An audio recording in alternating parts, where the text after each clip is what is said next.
Welcome সবাইকে। তো তোমাদেরকে আমরা আগেই নোটিফাইড করেছিলাম আমাদের ভিশন WBCS টেলিগ্রাম চ্যানেলে যে WBCS 2025কে লক্ষ্য করে আমাদের ইউটিউব সেশন এবং ইউটিউবে এবং আমাদের ফেসবুক পেজে দুটোতেই কিন্তু একটা ধারাবাহিক সিরিজ তোমাদের শুরু হচ্ছে, যেগুলো আমাদের উইকলি দুটো করে ক্লাস হবে। ঠিক আছে, প্রতি বুধবার ও রবিবার তোমাদের জন্য ক্লাস সকাল 9টায় আমাদের ভিশন WBCS ইউটিউব চ্যানেল এবং ফেসবুক পেজ দুটোতেই চলে আসবে। এবার আমাদের 5 তারিখ মানে হচ্ছে তোমার আজকে, তো সেটা হচ্ছে মরিয়ান এম্পায়ারের উপর ক্লাস থাকবে। আর একটা জিনিস বলে দিই, এইটা কিন্তু topic wise concept base class. দেখো, নোটসপত্র বলো, বই বলো, PDF বলো, সব কিছু মার্কেটে অ্যাভেলেবেল রয়েছে, কিন্তু তোমার যতক্ষণ না কনসেপ্ট ক্লিয়ার হবে একটা টপিকের ওপরে, সেই সম্বন্ধে তুমি সেই জায়গা থেকে কিন্তু কোনোদিনই কোশ্চেন লাগাতে পারবে না। তো মেন ফোকাস থাকবে আমাদের এটার মধ্যে যে আমাদের এখানে কিন্তু কনসেপ্টের ওপর জোর দেওয়া হবে। একটা মরিয়ান এম্পায়ারের ক্লাস কিন্তু 2 ঘন্টার ওপর রয়েছে। তারা তোমরা যারা WBCS অফিসার হবে, তো শুধুমাত্র পিডিএফটা আছে 7 থেকে 8 পাতার, কিন্তু ক্লাসের মধ্যে এমন কিছু পড়ানো আছে যেগুলো তোমাকে পড়াতে পড়াতে অনেক এক্সট্রা ইনফরমেশন বলা আছে, সেগুলো তোমরা খাতায় নোট ডাউন করবে। এবং পড়াতে পড়াতে বলা আছে যে কোন কোন জায়গাগুলো মেন্সের জন্য ইম্পর্টেন্ট, কোন কোন জায়গাগুলো প্রিলিমসের জন্য ইম্পর্টেন্ট। তো যারা ধৈর্য ধরে এই ক্লাসগুলো করতে পারবে, হোপফুলি তোমরা খুব বেশি বেনিফিটেড হবে। আমাদের ভিশনের চ্যানেলে কিন্তু পরপর আসবে। দেখো, 5 তারিখ, 8 তারিখ, 7 তারিখ, 12 তারিখ, 15 তারিখ, 22 তারিখ, 26 তারিখ, আমাদের একদম আগস্টের 5 তারিখ পর্যন্ত আমি ক্লাস দিয়ে রেখেছি। প্রথম ক্লাস মৌর্য, তারপরে হচ্ছে ডাইনেস্টি অফ মিডিয়াবেল ইন্ডিয়া, তারপরে অ্যাডভেন্ট অফ ইউরোপিয়ান, তারপরে ইন্ডিয়ান স্ট্যাক্স, যে ইন্ডিয়ার এবং তার এক্সটেনশন, যেটা ইন্ডিয়ান জিওগ্রাফির প্রথম চ্যাপ্টার, তারপরে ফিজিওগ্রাফি অফ ইন্ডিয়া রয়েছে, ওয়েস্ট বেঙ্গলের লোকেশন অ্যান্ড এক্সটেনশন রয়েছে, হিস্টোরিক্যাল ব্যাকগ্রাউন্ড ইন্ডিয়ান পলিটির ওপর, মেকিং অফ ইন্ডিয়ান কনস্টিটিউশন পলিটির ওপরে, তারপরে ন্যাশনাল ইনকাম আমাদের ইকোনমিক্সের ওপরে, এবং ট্যাক্স স্ট্রাকচার আমাদের ইকোনমিক্সের ওপর। যতগুলো টপিক বললাম আমাদের প্রি প্লাস মেন্সের জন্য খুব ইম্পর্টেন্ট। তোমরা পরীক্ষায় এখান থেকে প্রচুর কোশ্চেন কিন্তু দেখতে পাবে, কিন্তু এই ক্লাসগুলো শর্ত একটা থাকবে, এটা কিন্তু প্রচণ্ড ডিটেলে ক্লাস। ঠিক আছে, এমন নয় যে তোমাকে অনলাইনের পড়িয়ে ছেড়ে দেওয়া হবে। ঠিক আছে, তো সুতরাং আজ থেকে ক্লাস শুরু হচ্ছে। ক্লাস নেবেন তোমাদের জন্য প্রিয়াঙ্কা ম্যাম। প্রিয়াঙ্কা অলরেডি তোমাদের জন্য আমাদের গ্রুপের অফিসার WBCS এর, তো আমাদের ব্যাচেও কিন্তু ও পড়াচ্ছে। এবং এই যে ক্লাসটা তোমরা দেখছো, এই ক্লাসটা তোমরা যখন শুরু হবে ইউটিউবে দেখবে ক্লাস 7 দেখাবে, কারণ এটা আমাদের ব্যাচের 7 নম্বর ক্লাস। ঠিক আছে, 1 নম্বর থেকে 6 নম্বর ক্লাস আমাদের এই প্রি হিস্ট্রি থেকে মাগাদান পর্যন্ত হয়ে গেছে। তো আমি একদম পুরো ইম্পর্টেন্ট যেগুলো সেগুলো ইউটিউবে তোমাদের জন্য কনসেপ্ট বেস ক্লাস রাখছি। আর বাকি তোমাদের যদি এই যে ক্লাসটা তোমরা দেখছো আজকে, এটা আমাদের পেড ক্লাসেরই 7 নম্বর ক্লাস। তো তোমাদের যদি মনে হয় যে না, ফাউন্ডেশন আমাদের একটা ব্যাচের দরকার, যেটা WBCS 2024-25কে লক্ষ্য করে একদম ধরে ধরে একদম ডিটেলে কনসেপ্ট ক্লিয়ার করতে করতে তোমাদের এখানে পড়ানো হবে, বা তুমি চাইছো যে তোমার কনসেপ্ট ক্লিয়ার করতে করতে তুমি যাবে, তাহলে তুমি আমাকে, যারা ইন্টারেস্টেড রয়েছে, খুব বেশি ইন্টারেস্টেড, তারা আমাকে এই নাম্বারে হোয়াটসঅ্যাপ করবে 9333111815। ঠিক আছে, অথবা এটা আমাদের কল নাম্বার, কল করবে। তো আজকের ক্লাস শুরু হচ্ছে কিসের ওপর? ক্লাস শুরু হচ্ছে প্রথম ক্লাস মৌর্য সাম্রাজ্যের ওপর। WBCS 2025-এর প্রথম ক্লাস আমাদের মৌর্য সাম্রাজ্যের ওপর। তারপর আমাদের 8 তারিখ ক্লাস আসবে জার্নিস্ট মিডিয়াবেল ইন্ডিয়া, তারপরে তোমাদের অ্যাডভেন্ট অফ ইউরোপিয়ান। এরকম করে প্রত্যেক রবিবার ও বুধবার ভিশন WBCS ইউটিউব চ্যানেল এবং ফেসবুক পেজ দুটোতেই কিন্তু আমাদের এই ক্লাসেস আসবে। ওকে, তো ক্লাস ভালো করে দেখো। আর ক্লাস যখন তোমাদের কমপ্লিট হয়ে যাবে, কমপ্লিট হওয়ার পর তোমাদের যদি PDF এর দরকার হয়, ক্লাস PDFটা দরকার হয়, তো তোমরা আমাদের ভিশন কম্পিটিটিভ এক্সামিনেশন যে অ্যাপটা রয়েছে ডাউনলোড করবে। অ্যাপের লিঙ্ক আমি ভিডিও ডেসক্রিপশনে দিয়ে দিয়েছি, বা তোমরা গুগল প্লে স্টোর থেকে সার্চ করবে এই যে অ্যাপের নাম। তো ওখানে গিয়ে তুমি ফ্রি ইবুক সেকশনে চলে যাবে। ঠিক আছে, এখানে যাওয়ার পর এই যে vision WBCS free all class PDF যাবে, তারপর ওখানে গিয়ে দেখো WBCS 2025 কনসেপ্ট ক্লাস PDF বলে পাবে। তো আমি ক্লাস 1 ক্লাস 2 করে তোমাদের PDFগুলো ওখানে আমাদের অ্যাপ্লিকেশনে দিয়ে দেবো। টোটাল আমাদের এখানে মোটামুটি প্রত্যেক মাসে 8টা করে ক্লাস থাকবে। তার মানে আমরা যদি 12 মাস ধরি, আজ থেকে ধরো 1 বছর একটানা যদি ক্লাস ধরি, তাহলে মোটামুটি 96 to 100 ক্লাস তোমরা আমাদের ইউটিউব এবং ফেসবুকেতে ফ্রিতে তোমরা পাচ্ছ। এবং এই ক্লাসগুলো থেকে কিন্তু প্রচুর তোমরা কিন্তু নলেজ গেইন করতে পারবে, এটা আমি বলতে পারি, কারণ ক্লাসগুলো আমাদের সেভাবেই বানানো হয়েছে। তো প্রিয়াঙ্কা ম্যাম তোমাদের জন্য ক্লাস শুরু করছে। সবাই ভালো করে মন দিয়ে ক্লাসটা একদম শেষ অবধি দেখো, PDFটা নিয়ে নাও, আর তোমরা ভালো করে রিভাইজ করো। Thank you.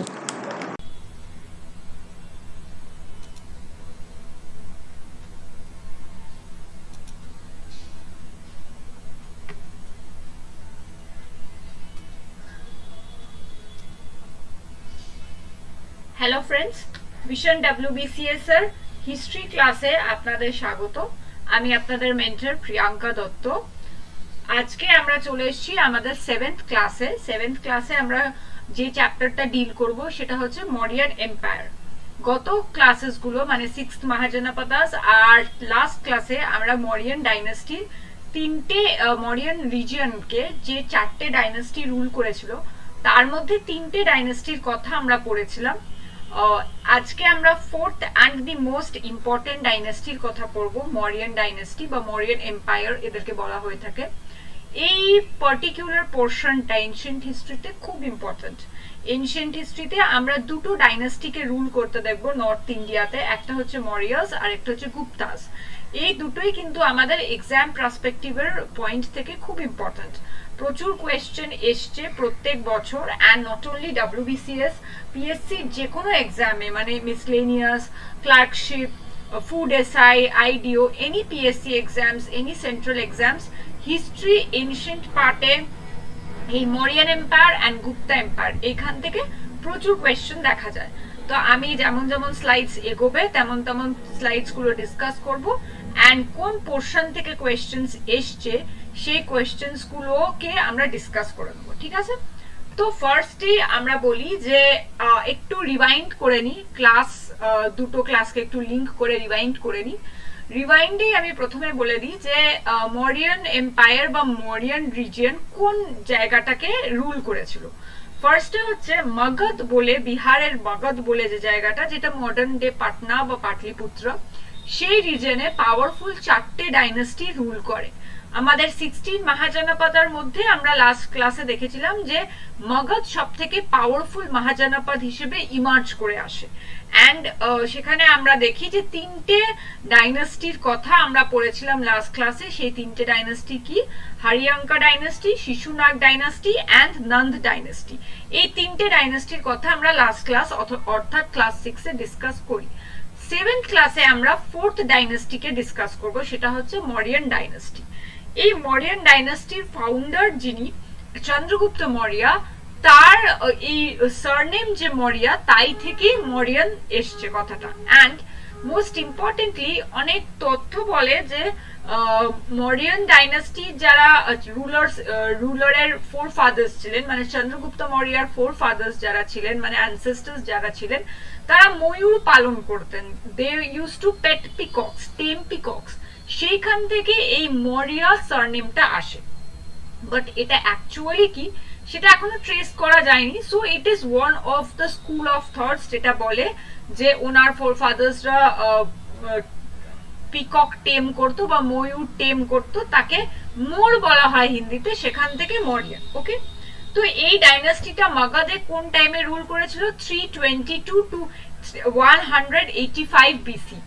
আর আমরা লাস্ট ক্লাসে দেখেছিলাম যে আলেকজান্ডার ইন্ডিয়াতে ইনভেট করেছিল অ্যারাউন্ড 326 বিসিতে। সেই সময় কিন্তু নন্দ ডাইনাস্টির ধনানন্দ রুলার ছিল, and Dhanananda was the last ruler of the Nanda dynasty. Chandragupta Maurya ধনানন্দকে যুদ্ধে হারিয়ে রাজা হয়েছিল। ওকে, এইবার আমরা স্টার্ট করব আমাদের ক্লাসটা।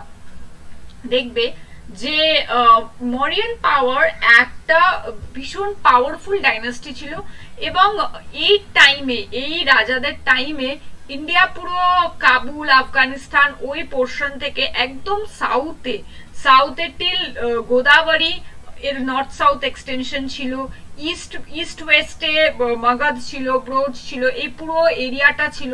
অ্যান্ড যখন অশোক, কিং এম্পায়ার অশোকের নামে সিনেমা হয়েছে, সিরিয়াল হয়েছে, কত কি হয়েছে। He is one of the most famous celebrated rulers in the history.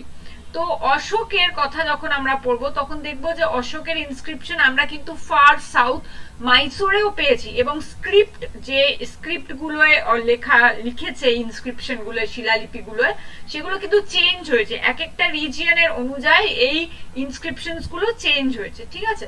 তো আমরা আস্তে আস্তে এই সবই পড়বো। Mauryan empire 322 to 185 BC, ruled by the Mauryan dynasty, was a geographically extensive and powerful political and military empire in ancient India. So I told you the two most important dynasties that ruled ancient North India. South India তো এরকম dynasty 3টে আমরা দেখবো সঙ্গম পিরিয়ডে, that is the Chola, Cheras and Pandyas. But north ইন্ডিয়ায় আমরা দেখতে পাবো two dynasties, first Mauryan and after that the Guptas, ঠিক আছে? Chandragupta Maurya founded the empire. Very very important. Who is the founder of Mauryan dynasty? অনেকবার কোয়েশ্চেন এসে গেছে। Chandragupta Maurya founded the empire in 322 BC, overthrowing the Nand dynasty. So আমরা জানি যে Dhanananda was the last ruler of Nand dynasty. Mahapadmananদের ছেলে Dhanananda, Mahapadmanand founder of Mauryan dynasty, founder of Nand dynasty ছিলেন। ওনার ছেলে ধনানন্দকে হারিয়ে চন্দ্রগুপ্ত মৌর্য রাজা হয়। Inspired by Alexander, Chandragupta built up an army and overthrew the Nand power in Magad in present-day Eastern India, establishing the Mauryan Empire. তো আমরা মাগধের geography সম্পর্কে we already know, আমরা last দুটো ক্লাসে মাগধের জিওগ্রাফি নিয়ে ডিসকাস করেছি, so we already know, but still for recapitulation, modern day Patna বা পাটলিপুত্র যে রিজিয়নটা, সেই রিজিয়নটা কিন্তু Magadha. Magad Empire marks a watershed juncture in Indian history. For the first time in Indian history, a large portion of the subcontinent extending far northwest was ruled by a single supreme power. আমি already ক্লাসের starting এ discuss করেছিলাম যে এদের যে geographical এক্সটেনশনটা that is huge, that is almost Afghanistan, Pakistan and India. তো এই পুরো ইন্ডিয়ান মেইনল্যান্ড বা ইন্ডিয়ান মেইনল্যান্ডকে যে এই রিজিয়নগুলো পুরোটাই কভার করতো মৌর্যন ডাইনাস্টি, এতটাই বড় তাদের রাজত্ব ছিল। দেখো এই ম্যাপটা একটু ভালো করে দেখলে বুঝতে পারবে, this is the extension of Mauryan dynasty. আর এখানে রক এডিক্টদের কথাও দেওয়া আছে, এই রক এডিক্টদের কথা আমরা অশোকান টাইমে পড়বো। এই পুরো এই সেলুলয়েড হচ্ছে Indo Greek, Indo Bactrian and Indo Greek. কেন আমি আগে লাস্ট ক্লাসেই বলেছিলাম, ব্যাটল অফ হাইডার পাসে আলেকজান্ডার জিতে যাওয়ার পর when he traveled back to Greece, তার কিছু সেনাপতি, তার কিছু মানে মন্ত্রী, এ পারিষদ, দে স্টেট ব্যাক, তারা থেকে গেছিল। তারাই কিন্তু এই Seleucid empire and Greco Bactrian এম্পায়ারকে রুল করতো, রুল মানে ছোট ছোট প্রদেশকে রুল করতো।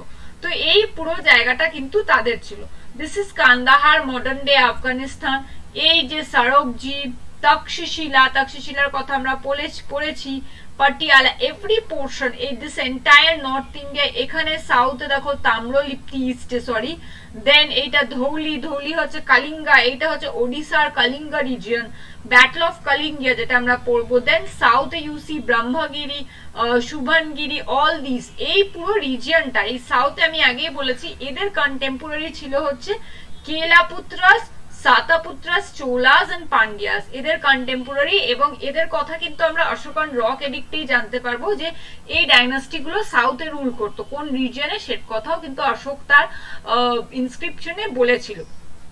Most interesting fact is that এই পিরিয়ডের হিস্ট্রিকে রিকনস্ট্রাক্ট করতে আমাদের একটু প্রবলেম হয় না, বা কম প্রবলেম হয় রিলেটিভলি, বিকজ এখানে কিন্তু আমরা অনেক হিস্ট্রি রেফারেন্স পাবো, তাদের রেফারেন্সের কথাগুলো পড়বো। And one of the most important reference যেটা ছিল সেটা হচ্ছে এম্পায়ার অশোকের স্টোন বা রক এডিক্স, পিলার এডিক্স গুলো। ওকে, দেখো আমরা এনশিয়েন্ট হিস্ট্রি দেখি যে ডিফারেন্ট সোর্সে আমরা রিকনস্ট্রাক্ট করি। ওই টাইমে তো আমরা ছিলাম না, বা রিটেন কোনো রেকর্ডও ছিল না, তো আমরা কিন্তু সোর্স ধরে রিকনস্ট্রাক্ট করি। এর মধ্যে সব থেকে ইম্পর্টেন্ট কিছু সোর্স গুলো, ভেরি ভেরি ইম্পর্টেন্ট, যেটা প্রত্যেক বছর আসে যে কোন সোর্স থেকে রিকনস্ট্রাকশন হয়েছে। কৌটিল্যাস অর্থশাস্ত্র, এর ব্যাপারে আমরা ডিটেল সাবসিকুয়েন্ট স্লাইডে পড়বো। কৌটিল্য ছিল হচ্ছে চন্দ্রগুপ্ত মৌর্যর চিফ মিনিস্টার বা মিনিস্টার। তিনি একটি বই লিখেছিলেন Arthashastra. Arthashastra is a very important book in statecraft. Statecraft মানে পলিটিক্যাল সায়েন্স বা রাজনীতির একটা খুব পাথ ব্রেকিং বই বলা হয়। অ্যান্ড স্টিল এখনো অর্থশাস্ত্র অনেক প্রিন্সিপালকে আমরা অ্যাডমিনিস্ট্রেশনে ইনকর্পোরেট করে থাকি। So Kautilya is a very very important figure, যার সাথে আমাদের আরো ডিটেলসে তার ব্যাপারে পড়বো বা দেখা হবে। অশোকান ইনস্ক্রিপশন, আমি লাস্ট স্লাইডেই দেখো এখানে আমি দেখাচ্ছিলাম যে এই প্রত্যেকটাই কিন্তু অশোকের ইনস্ক্রিপশন আছে, মাইনর রক এডিক্ট। এই অশোকের ইনস্ক্রিপশন থেকে আমরা কালিঙ্গা ওয়ারের কথা জানতে পারি, অশোকের ধর্ম বিস্তারের কথা জানতে পারি, তার রানীদের কথা জানতে পারি, অনেক কিছু জানতে পারি।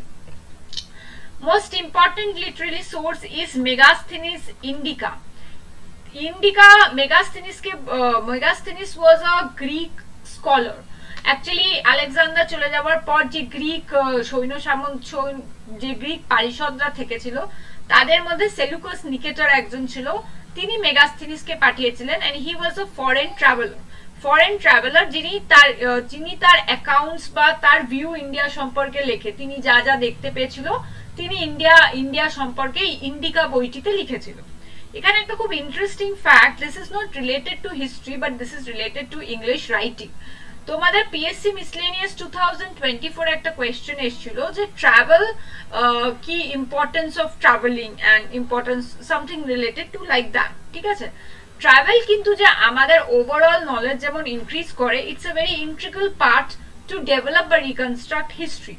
এই যে ফরেন ট্রাভেলার্সদের অ্যাকাউন্ট, এই অ্যাকাউন্টগুলো কিন্তু আমাদের হেল্প করে সেই টাইমের হিস্ট্রিগুলোকে রিকনস্ট্রাক্ট করতে, যেটা কিন্তু ওখানে ওই পিএসসি মিসলেনিয়াসের লেখাতে চাইলে তোমরা ইনকর্পোরেট করতে পারতে, বা বিসিএস এ যদি আমাদের এরকম রাইটিং সেকশনে কিছু এসে থাকে, you can incorporate all this facts because GS and English should be written together to earn a good marks. Next হচ্ছে দিব্যাদানা and অশোক বন্ধনা। এই দুটোই হচ্ছে বুদ্ধিস্ট টেক্সট। এই পিরিয়ডে বুদ্ধিজম ওয়াজ হাই, মানে at its peak because Ashoka basically বুদ্ধিজমকে patronise করতেন, পৃষ্ঠপোষকতা করতেন বুদ্ধিজম। সো বুদ্ধিস্ট যে অ্যাকাউন্ট গুলো সেখানে অশোকের ব্যাপারে অনেক লেখালেখি হয়েছে। এই ডাইনাস্টিতে একটা খুব ইন্টারেস্টিং ফ্যাক্ট আমরা দেখতে পাবো যে বিভিন্ন রুলাররা এক একটা রিলিজিয়নের কে ফলোয়ার ছিলেন। কেউ জৈনিজমের ফলোয়ার ছিল, কেউ আজীবিকা সেক্টকে ফলো করতো, কেউ বুদ্ধিজমকে ফলো করতো। তো রাজারা ওরকম রিজিড ছিল না যে আমাদের ধর্ম Hinduism so we will follow Hinduism. তাদের যেটা রাজত্ব করতে বা যেটা তার মন থেকে মনে হতো যে আমি এই রিলিজিয়নটাকে নেব for my wellbeing, for my spirituality, তারা কিন্তু সেটাই অ্যাডপ্ট করতেন। Sri Lankan Buddhist chronicles including Mahavyasa and Deep Vyasa and the kings listed in Purana. So এই ফার্স্ট যে তিনটে পয়েন্ট আমি দিয়েছি, এই তিনটে point is very very very important. I am putting 3, 4, 5, 6 stars on this, কেন এখান থেকে প্রচুর কোয়েশ্চেন এসছে অ্যান্ড ইন্ডিভিজুয়ালি আমরা এই পয়েন্টগুলোকে নেব। এই দুটো থেকেও কিন্তু কোয়েশ্চেন এসছে, বাট কম্পেয়ার মানে এই তিনটের কম্প্যারিজনে এই দুটো পয়েন্ট থেকে লেসার নাম্বার অফ কোয়েশ্চেন্স এসছে। ঠিক আছে, এগুলো যে ইম্পর্টেন্ট নয় দুটো তা না, but lesser number of questions এসছে। ম্যাক্সিমাম কোয়েশ্চেন্স কিন্তু এই পোর্শন থেকে এসছে। ওকে, সো আমরা একবার ডিটেলে দেখবো এবার চন্দ্রগুপ্ত মৌর্যকে। চন্দ্রগুপ্ত মৌর্য কিন্তু যে ফাউন্ডেশনটা মগধ এম্পায়ারের মানে লে করেছিল বা এই যে রাজত্ব করেছিলেন এত বছর, বা ধনানন্দের এই বিশাল সেনাকে হারিয়েছিলেন, তার পেছনে যে ব্রেন ছিল বা যিনি ওনাকে গাইড করেছিলেন তিনি কিন্তু চাণক্য বা কৌটিল্য। বলা হতো যে কৌটিল্য প্রথমে ধনানন্দের রাজসভাতেই ছিলেন, কিন্তু ধনানন্দ তাকে কোনো কারণে বের করে দেয় এবং বহিষ্কার করে। তখন তিনি প্রপণ নেন যে আমি ধনানন্দকে রিমুভ করব এবং নতুন একটা এম্পায়ারকে এস্টাবলিশ করব। অ্যান্ড তিনি সেই সময় চন্দ্রগুপ্ত মৌর্যকে খোঁজেন মানে he found him. Chandragupta Maurya খুব ট্যালেন্টেড একজন ওয়ারিয়র ছিলেন বা ট্যালেন্টেড একটা ইন্টেলিজেন্ট পার্সোনালিটি ছিল, তার মধ্যে সেই স্পার্কটা দেখেছিলেন। তাকে গাইড করে, acted as his mentor and he is the brain behind him. So is a very very important character. এবং চাণক্যর কথা আমরা প্রচুর দেখতে পাবো। এখনো কোনো মানুষ যদি ইম্পর্টেন্ট কোনো ডিসিশন নেয় বা স্টেট ক্রাফটকে রান করে, আমরা তাকে চাণক্যর সাথে কম্পেয়ার করে থাকি। See first very important, Chandragupta Maurya is the founder of Magadha empire. এটা আমি বলেছি, ভেরি ভেরি ইম্পর্টেন্ট, অনেকবার এসছে। Chandragupta Maurya, the founder of Magad Empire, succeeded to the ninth throne in 322 BC at the age of 25. He laid the foundation of Magad Empire in 322 BC with the help of Chanakya. এইটা কিন্তু very very important. কার হেল্পে? চাণক্য আর কৌটিল্য। ওনার তিনটে নাম আছে, একটা বিষ্ণুগুপ্তা, একটা চাণক্য, একটা কৌটিল্য। তিনটে নামই কিন্তু ইকুয়ালি ইম্পর্টেন্ট। কেন অপশনে কোন নামটা দেবে আমরা জানি না, ঠিক আছে? তিনটে নামই কিন্তু বরাবর আমাদের পড়ে রাখতে হবে এবং তিনটে নামই কিন্তু একটি লোকের নাম। He chose Patliputra as the capital of Magad. Very important. Mauryan Empire capital Patliputra. Chanakya became his chief advisor and continued to hold the position throughout his reign. There are very interesting stories about Chanakya. এটা বলা হয় যে তখনকার দিনে রাজাদেরকে মারা হতো through বিষ খাইয়ে বা এরকম করে প্রচুর ষড়যন্ত্র করা হতো। তো চাণক্য যাতে চন্দ্রগুপ্ত এই ধরনের বিষ বা সাপের বিষ বা এইসব থেকে ইমিউন থাকে, উনি প্রত্যেকদিন ওনার খাবারে একটু একটু করে স্নেক পয়জন মেশাতেন। This is, I don't know এটা সত্যি না মিথ্যে, but there are fables and saying. তো এইভাবে মেশাতেন অ্যান্ড যাতে আস্তে আস্তে ইমিউনিটি চলে আসে। মানে তুমি যদি একটা, মানে it is like developing vaccination, মানে আমরা অল্প অল্প কোনো একটা অ্যান্টিজেন বডিতে দিতে দিতে দিতে দিতে তার অ্যান্টিবডি তৈরি হয়।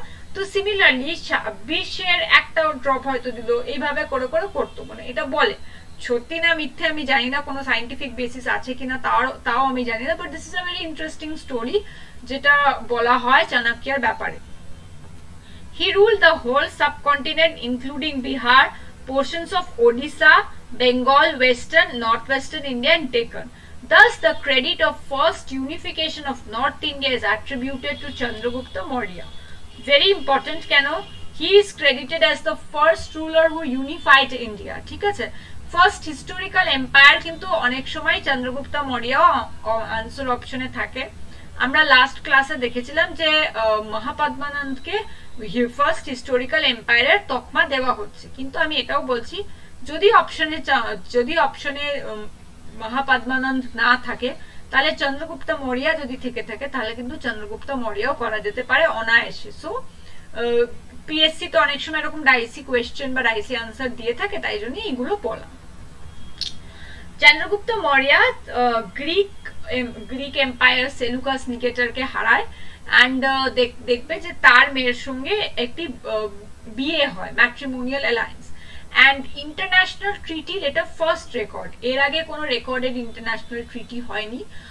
তিনি তার মেয়েকে বিয়ে করেন আর তার সেলুকাস নিকেটরের সাথে একটি অ্যালায়েন্স হয়। সেই অ্যালায়েন্সে চন্দ্রগুপ্তকে 500 এলিফ্যান্ট দেওয়া হয়েছিল অ্যান্ড তাকে দেওয়া হয় and Seleucus did not wanted a full scale war and protection, সেই জন্য একটা ফ্রেন্ডলি টার্মসে তারা থাকে। So this was a treaty and this is the first matrimonial alliance recorded in history. This is the first international treaty recorded in history. তো মানে এই জিনিসটা খুব ইম্পর্টেন্ট, এটা উনি কিন্তু থট আউট করেছিলেন। In 325 BC, Chandragupta defeated Seleucus Nicator, the Greek empire after Alexander. Very very important, is a very important characteristics. Greek এম্পায়ারকে তখন ইয়াভানা, YAVANA, ইয়াভানা এম্পায়ার বলা হতো। In 325 BC, he entered into a treaty with Seleucus Nicator, in which Chandragupta acquired Baluchistan, eastern Afghanistan and regions west of Indus. তো obviously defeat করেছে, তো কিছু empire তো অধিকার করবে, তো এই এম্পায়ার গুলোকে অধিকার করে। He also married Seleucus Nicator's daughter Helena হচ্ছে সেলুকাস নিকেটরের মেয়ে, তাকে বিয়ে করে and they had a kid also, Justin. In return, Seleucus Nicator got 500 elephants. Seleucus Nicator avoided a full-scale war with mighty Chandragupta. This is a very very important alliance and এই অ্যালায়েন্সটা হয়েছিল matrimonial alliance, international treaty in first recorded in history. Greek accounts mention him as Sandokotos, very very important. Which ruler is referred to as Sandokotos? The answer is Chandragupta Maurya. Very important. Already asked in question, already asked in BCS, PSC, any exam. William Jones was the first scholar to recognize Sandokotos as Chandragupta Maurya. এটাও খুব important, কিছু ইংরেজ আমাদের history reconstruct করতে খুব সাহায্য করে, যাদের কথা আমরা আস্তে আস্তে পড়বো। তাদের মধ্যে one of them is William Jones. William Jones is the founder of Asiatic Society of Bengal, Asiatic Society of India. Asiatic Society কিন্তু ওরিয়েন্টাল স্টাডিজ এর জন্য ভেরি ফেমাস। ওরিয়েন্টাল স্টাডিজ কি? স্টাডিজ রিলেটেড টু ইস্ট কে বলা হয় oriental studies. আরেকজন হচ্ছে James Prinsep, যার নামে প্রিন্সেপ ঘাট। তিনি কিন্তু এই ব্রাহ্মী স্ক্রিপ্ট, খরষ্টি স্ক্রিপ্ট, এই স্ক্রিপ্টগুলোকে তিনি আবিষ্কার করেন এবং এনার নামেই আমরা প্রিন্সেপ ঘাটকে দিয়েছি, জেমস প্রিন্সেপ। এনার কথা কিন্তু পড়বো অ্যান্ড বিসিএসও এনার নামে কোয়েশ্চেন এসছে। আরেকজন হচ্ছে Alexander Cunningham. Alexander Cunningham is known as father of Indian archaeology. কেন? ইনি হচ্ছেন আর্কিওলজিক্যাল সার্ভে অফ ইন্ডিয়ার এস্টাবলিশ করেছিলেন, যে আমাদের এই এত কিছু খুঁজে দেয়, এত কিছু, so many things about history we come to know from archaeological survey of India. Next দেখো, এই সেলুকাস নিকেটর তার একজন অ্যাম্বাসেডর পাঠিয়েছিল, গ্রিক অ্যাম্বাসেডর পাঠিয়েছিল চন্দ্রগুপ্ত মৌর্যার কোর্টে, যার নাম হচ্ছে মেগাস্থিনিস, এবং তিনি কিন্তু ইন্ডিকা বইটি লিখেছিলেন। ইন্ডিকাতে আমরা অনেক কিছু ইন্ডিয়ান সোসাইটি সম্পর্কে জানতে পারি। তার মধ্যে আমরা পাটলিপুত্র অ্যাডমিনিস্ট্রেশনের কথা জানতে পারি, আমরা জানতে পারি মরিয়ানসরা কিরকম প্যালেসেসে থাকতো, তাদের যে রাজপ্রাসাদগুলো সেগুলো মেইনলি উড দিয়ে তৈরি ছিল, পাটলিপুত্র সিটির অ্যাডমিনিস্ট্রেশন কেমন ছিল, কতগুলো কাস্ট ছিল, এই সমস্তগুলো কিন্তু আমরা মেগাস্থিনিসের ইন্ডিকা বইটিতে জানতে পারি।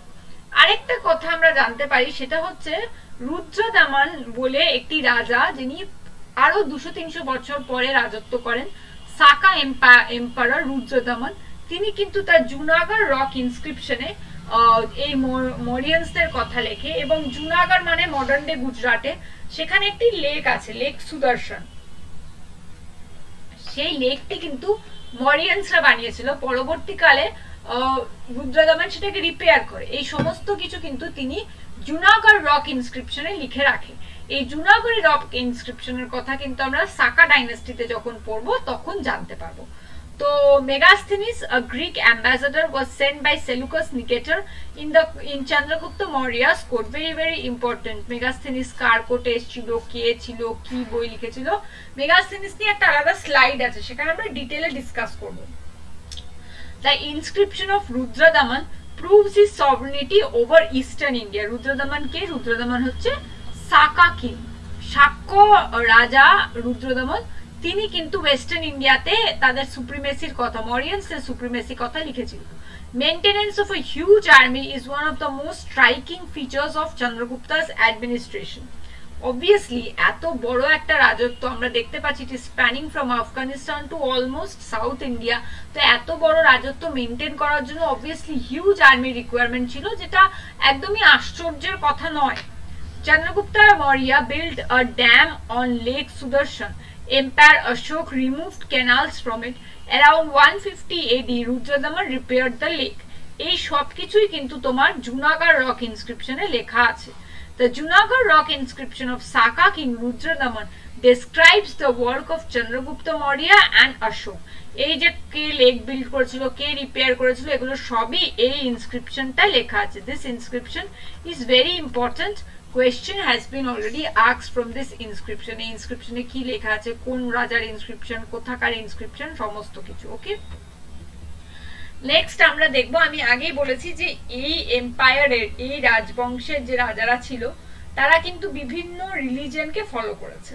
এই টাইমে বুদ্ধিজম এন্ড জৈনিজম প্যারালাল ইন্ডিয়াতে ডেভেলপ করেছে।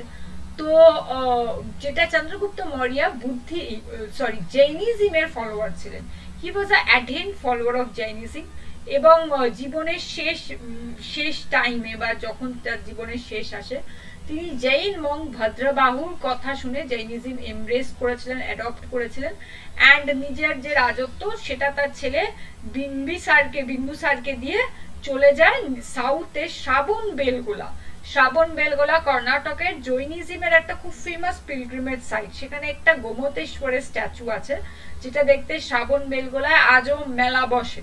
সেখানে গিয়ে তিনি জৈনিজমের একটা মানে প্র্যাকটিস আছে যে আমি খাবার খাবো না, সেই প্র্যাকটিসে সংকালা, সেই প্র্যাকটিসটাকে বলা হয় স্টার্ভিং অন টু ডেথ। সেই প্র্যাকটিসে তিনি মারা যান। তিনি কিন্তু কোনো যুদ্ধে মারা যাননি, কোনো রোগে মারা যাননি, অলমোস্ট স্বেচ্ছা মৃত্যু টাইপের একটা জিনিস, সেটা তিনি শ্রাবণ বেলগোলায় মারা যান। এই পুরো পোর্শনটা important. Which ruler embraced Jainism? Which ruler is follower of Jainism? Where did he died? And who was his teacher? এই সব জায়গা থেকে কিন্তু কোয়েশ্চেন এসে গেছে। He abdicated the throne in favor of his son Bindusara. Went to Karnataka with Jain monk Bhadrabahu. Jainism যখন পড়বো তখন আমরা দেখব দুজন মঙ্ক ছিল জৈনিজমে important, Bhadrabahu and Stalabahu. Bhadrabahu is the teacher or philosophical guide of spiritual guide of Chandragupta Maurya? Very important question has already been asked.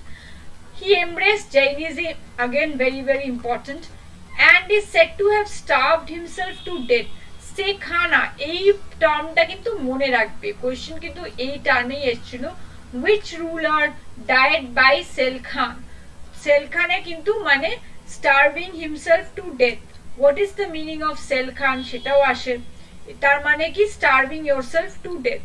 এটা একটা জৈনিজমের technique যেখানে তারা মৃত্যু বরণ করে। বিভিন্ন রিলিজিয়নের বিভিন্ন টেকনিক থাকে। আমরা যেমন অনেক সময় হিন্দুরা মনে করি যে কাশী বা গঙ্গা, কাশী বিশ্বনাথে মারা গেলে মোক্ষের প্রাপ্তি হয়, এই জন্য দেখবে ওখানে অনেক ওই হসপাই আছে যেখানে হচ্ছে তুমি বয়সকালে বাবা মাকে নিয়ে যায়, they stay in the hospice, minimum basic facility থাকে, মিনিমাম মেডিকেল ফেসিলিটি থাকে। আমরা মনে করি if you died over there, if you die in Varanasi বা কাশী, এই মোক্ষ, ইউ উইল অ্যাটেন্ড মোক্ষ, এই রিবার্থ সাইকেল থেকে ফ্রিডম পেয়ে যাবে।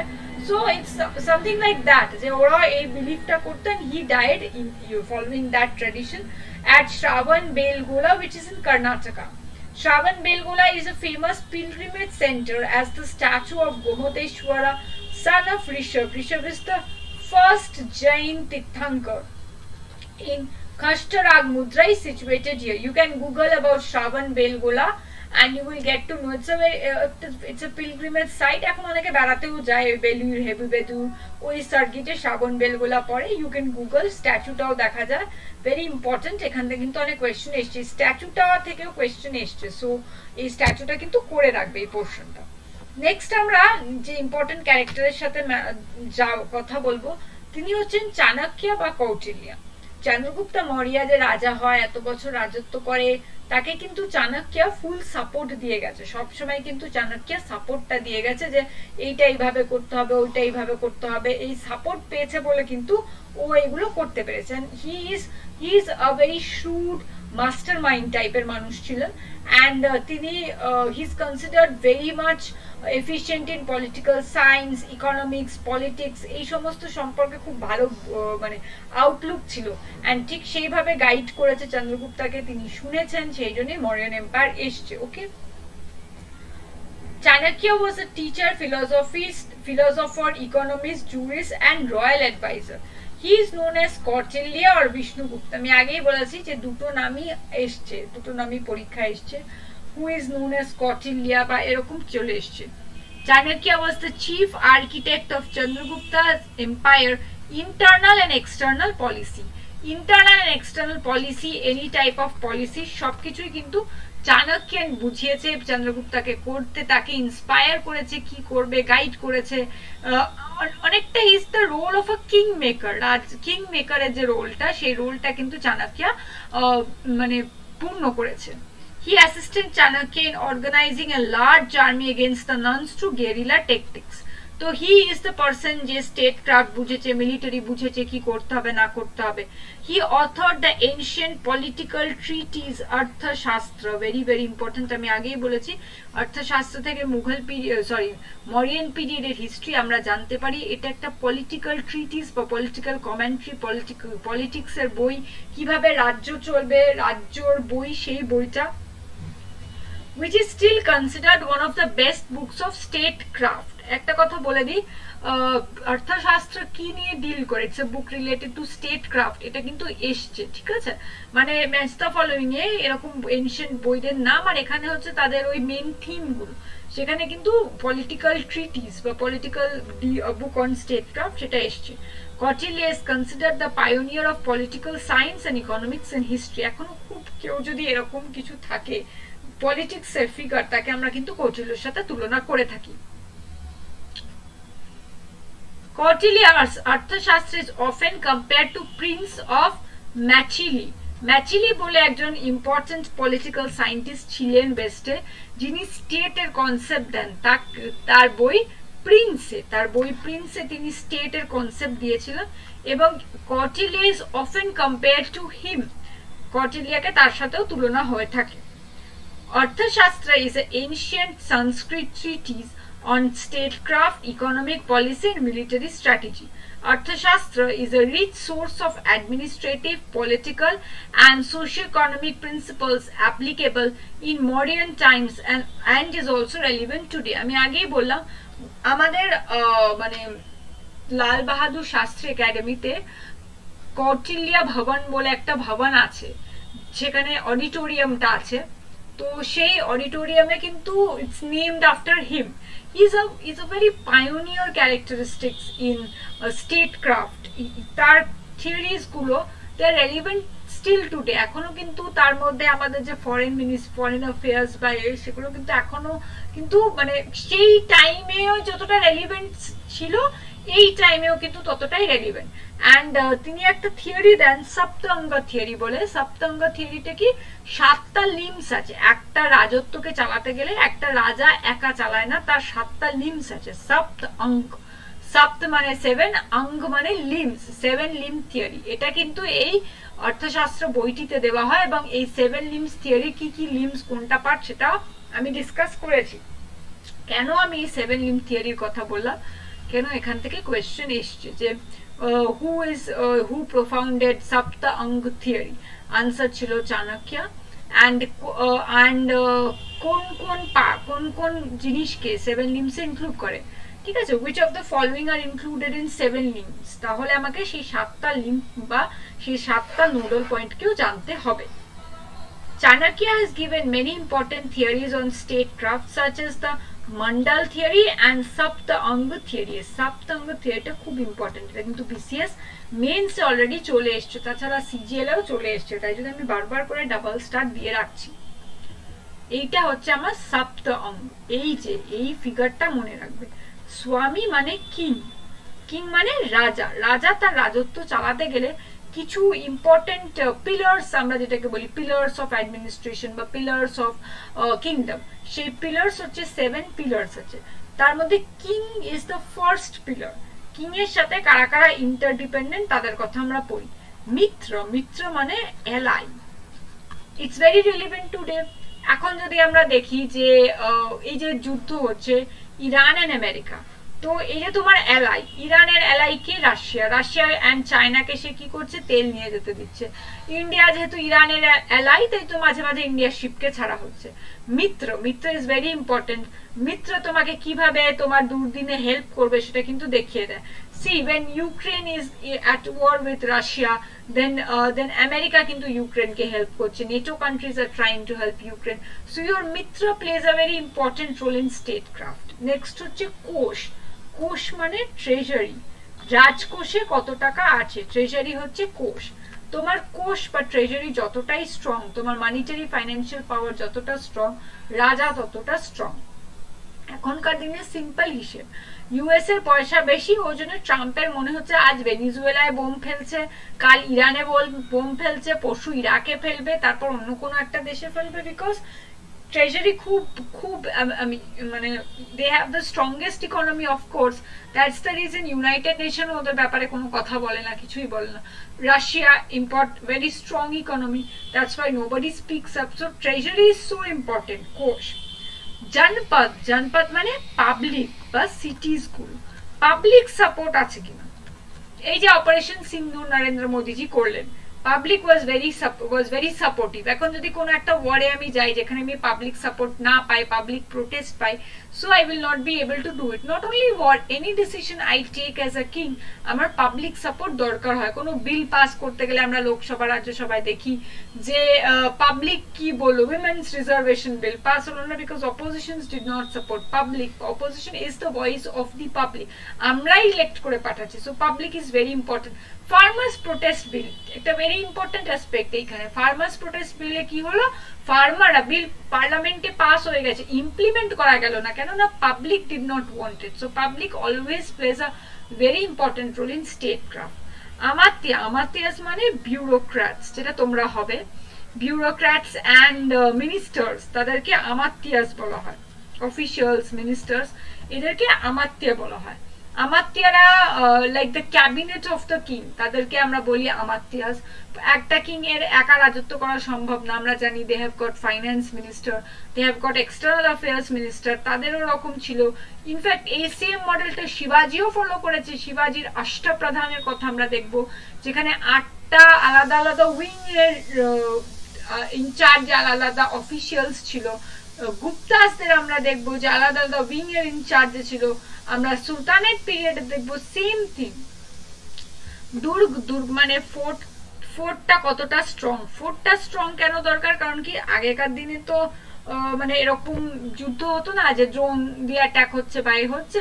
আগেকার দিনে কি হতো, when you capture a land, তখন সবাই কিন্তু ওই রাজার যে দুর্গটা ছিল সেটাকে অ্যাটাক করতো। দুর্গর ওপর যদি তুমি অপোজিশনের বা অপোজিট পার্টির ঝান্ডা বা ধ্বজ পুঁতে দিতে পারো বা দুর্গটাকে ব্রেক করে ঢুকে পড়তে পারো, দেন সেই রাজা কিন্তু যুদ্ধ হেরে যায়। সো দুর্গটাকে স্ট্রং করা হতো। এই জন্য তোমরা যদি এনশিয়েন্ট ফোর্ট ঘুরে থাকো তাহলে দেখবে অনেক সময় ফোর্টের চারিপাশে আমরা একটা দেখতে পাই, খাল কাটা আছে, তাতে ডিপ ট্রেঞ্চ আছে, অনেক সময় তাতে ওয়াইল্ড অ্যানিমালস, কুমির, স্নেক এইসব ছেড়ে দেওয়া হয় যাতে চট করে কেউ অ্যাটাক করতে না পারে, করলে সেই খাদে পড়ে যাবে। ইনফ্যাক্ট এটা রেড ফোর্টেও আছে, এটা আগ্রা ফোর্টেও আছে, বিশাল নিচে ট্রেঞ্চ, প্রচুর খাঁজ। ইনফ্যাক্ট গোলকুন্ডা ফোর্টেও আমি দেখতে পেয়েছি।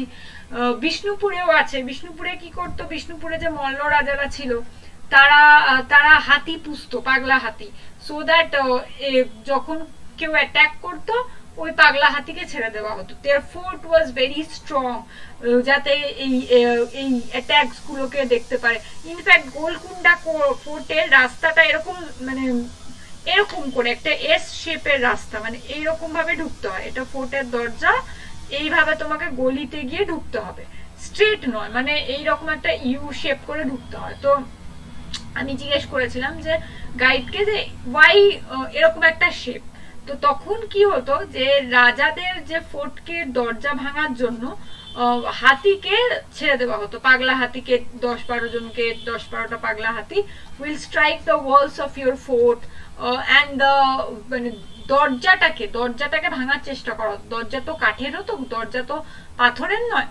তাই জন্য তখন এই যে এরকম যদি জিনিসটা থাকে সরু প্যাসেজের মধ্যে দিয়ে, তাহলে হাতি আর তোমাকে অ্যাটাক করতে পারবে না। কারণ হাতি তো অনেকটা বড়, একটা ঘোড়া যাওয়ার রাস্তা আছে, হাতি যাওয়ার রাস্তা নেই, তাহলে হাতি আর ঢুকে দরজাটা ভাঙতে পারবে না। তো ফর্টিফিকেশন ইজ ভেরি ইম্পর্টেন্ট। আমরা দেখবো দিল্লির একটা city Siri, Alauddin Khilji fortified the entire city of Siri to prevent Mongol attack. So this is the importance of fortification. Next is Dwandwa. Dwandwa মানে fight or war.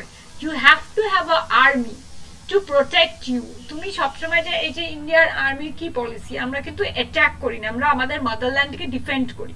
কেউ যদি আমাদের অ্যাটাক করে উই রিঅ্যাটিলেট, বাট আমরা কোনো দেশকে কোনো গিয়ে চায়নায় বোম ফেললাম, পাকিস্তানে বোম ফেললাম, এরকম কিন্তু আমরা উইদাউট এনি প্রভোকেশন করি না। যদি আমাদের কেউ করে then we avenge it, but আমরা গিয়ে করি না। সো এই দ্বন্দ্ব বা এই জিনিসটা কিন্তু যেখান থেকে এসছে। সো এই যে সপ্তাঙ্গ থিওরির প্রত্যেকটা অঙ্গ কিন্তু আজও রেলিভেন্ট। আমি মডার্ন ডেতেও কনটেক্সট দিয়ে বুঝিয়ে দিলাম, অ্যান্ড এই প্রত্যেকটা কিন্তু এগুলো পড়ে নেবে। আমি যে ট্যাবুলেটেড ফর্মে দিয়েছি, so that you guys can remember it in a very beautiful way. Okay, next Megasthenes. Megasthenes হচ্ছে গ্রিক অ্যাম্বাসাডার ছিল, আমরা আগেই বলেছি। সেলুকাস নিকেটর যে গ্রিক কিং ছিল, যাকে চন্দ্রগুপ্ত মৌর্য হারায়, তিনি মেগাস্থিনিসকে চন্দ্রগুপ্ত মৌর্যর কোর্টে পাঠান। মেগাস্থিনিস প্রায় অলমোস্ট 6-7 বছর চন্দ্রগুপ্ত মৌর্যর কোর্টে ছিলেন এবং তিনি ভিভিড একটি অ্যাকাউন্ট ইন্ডিয়া সম্পর্কে তখনকার দিনে দিয়েছিলেন। তিনি পাটলিপুত্র শহরে থাকতেন। তার যে অবজারভেশনগুলো, সেই অবজারভেশনগুলো থেকে কিন্তু কোয়েশ্চেন এসছে। তার one of the important observation ছিল যে মরিয়ান সোসাইটিতে 7টা কাস্ট আছে। তিনি মানে কাস্ট মানে আমরা যে ব্রাহ্মণ, শূদ্র, বৈশ্য পড়েছি, ক্ষত্রিয়, এই 4টে কাস্টকে গুলিয়ে ফেলেন এবং তিনি বলেছিলেন there are 7 castes in Mauryan society। এখান থেকে কোয়েশ্চেন এসছে, how many castes were identified by Megasthenes in India? And তিনি এটাও বলেছিলেন যে মরিয়ানসরা খুব প্রসপারাস একটা রাজত্ব, Magadha is a very prosperous kingdom, যেখানে there is no famine, কখনো কোনো দুর্ভিক্ষ হয়নি, there is ample food, people are very rich, এই সমস্ত ছিল কিন্তু তার অবজারভেশন। ঠিক আছে, Megasthenes is very important character in Indian history. He is one of the first foreign travelers to have visited India. ইন্ডিয়াতে অনেক ফরেন ট্রাভেলার তারপর এসছে, কিন্তু Megasthenes was the first. BCS 2023 তে একটা কোয়েশ্চেন এসেছিল যেখানে 4-5 জন ফরেন ট্রাভেলারের নাম লেখা ছিল এবং ক্রোনোলজিক্যালি তাদেরকে সাজাতে হয়েছিল যে কে সবার ফার্স্ট এসছে, কে তারপর। সেই জন্য কিন্তু ফরেন ট্রাভেলার্সরা কবে কারা এসছে বা কোন পিরিয়ডে এসছে সেটা কিন্তু খেয়াল রাখবে। কার টাইমে না এলেও কোন পিরিয়ডে এসছে এটা খেয়াল রাখলে অনেক কোয়েশ্চেন করা যাবে। He was a Greek ambassador sent by Seleucus Nicator to the court of Chandragupta Maurya. Very important, already asked. He lived in the Mauryan capital of Patliputra. পাটলিপুত্রতে থাকতো বলেই পাটলিপুত্র অ্যাডমিনিস্ট্রেশন সম্পর্কে, মিউনিসিপাল অ্যাডমিনিস্ট্রেশন সম্পর্কে, পাটলিপুত্রতে যে বাড়িগুলো সেগুলো উট দিয়ে তৈরি, এই অবজারভেশনগুলো তিনি তার বইতে দিয়ে গেছিলেন। He wrote Indica, which describes the subcontinent's physical, administrative and cultural features. First book যেখান থেকে আমরা ইন্ডোলজির কথা জানতে পাই, that is Indica. Megasthenes mentioned that famine has never visited India and there has never been a general scarcity of supply of nourishing food even during war.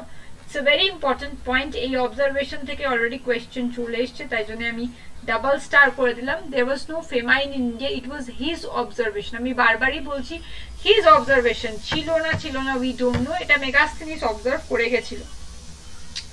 He states that there are 7 castes in Mauryan society. এখান থেকে কিন্তু question এসছে যে who said there are 7 castes, এই caste গুলো কি কি? Which of the following is not one of the 7 castes mentioned in Indica? Question এইভাবে এসেছিল BCS মেইনসে। Artisans, farmers, warriors, philosophers, herders, magistrate and council member. এই 7টা ক্লাসকে তিনি আইডেন্টিফাই করেছিলেন যারা পাটলিপুত্রতে থাকতো বা মগধে থাকতো বলা যেতে পারে। নেক্সট আমরা দেখব হচ্ছে second king of the Mauryan empire. Second king of Mauryan empire হচ্ছে Bindusara. Bindusara is the son of Chandragupta Maurya. আমি আগেই বললাম চন্দ্রগুপ্ত মৌর্য তার থ্রোন গিভ আপ করে, চাইনিজম অ্যাডপ্ট করেছিল ভাদ্রবাহ ইনফ্লুয়েন্সে এসে, এবং তিনি তার থ্রোনকে গিভ আপ করেছিলেন। চন্দ্রগুপ্ত মৌর্যের পর বিন্দুসার রাজত্ব করে। বিন্দুসারের সাথে ডিপ্লোম্যাটিক রিলেশনশিপ ছিল অ্যান্টিওচোয়াস সিরিয়ার কিং এর।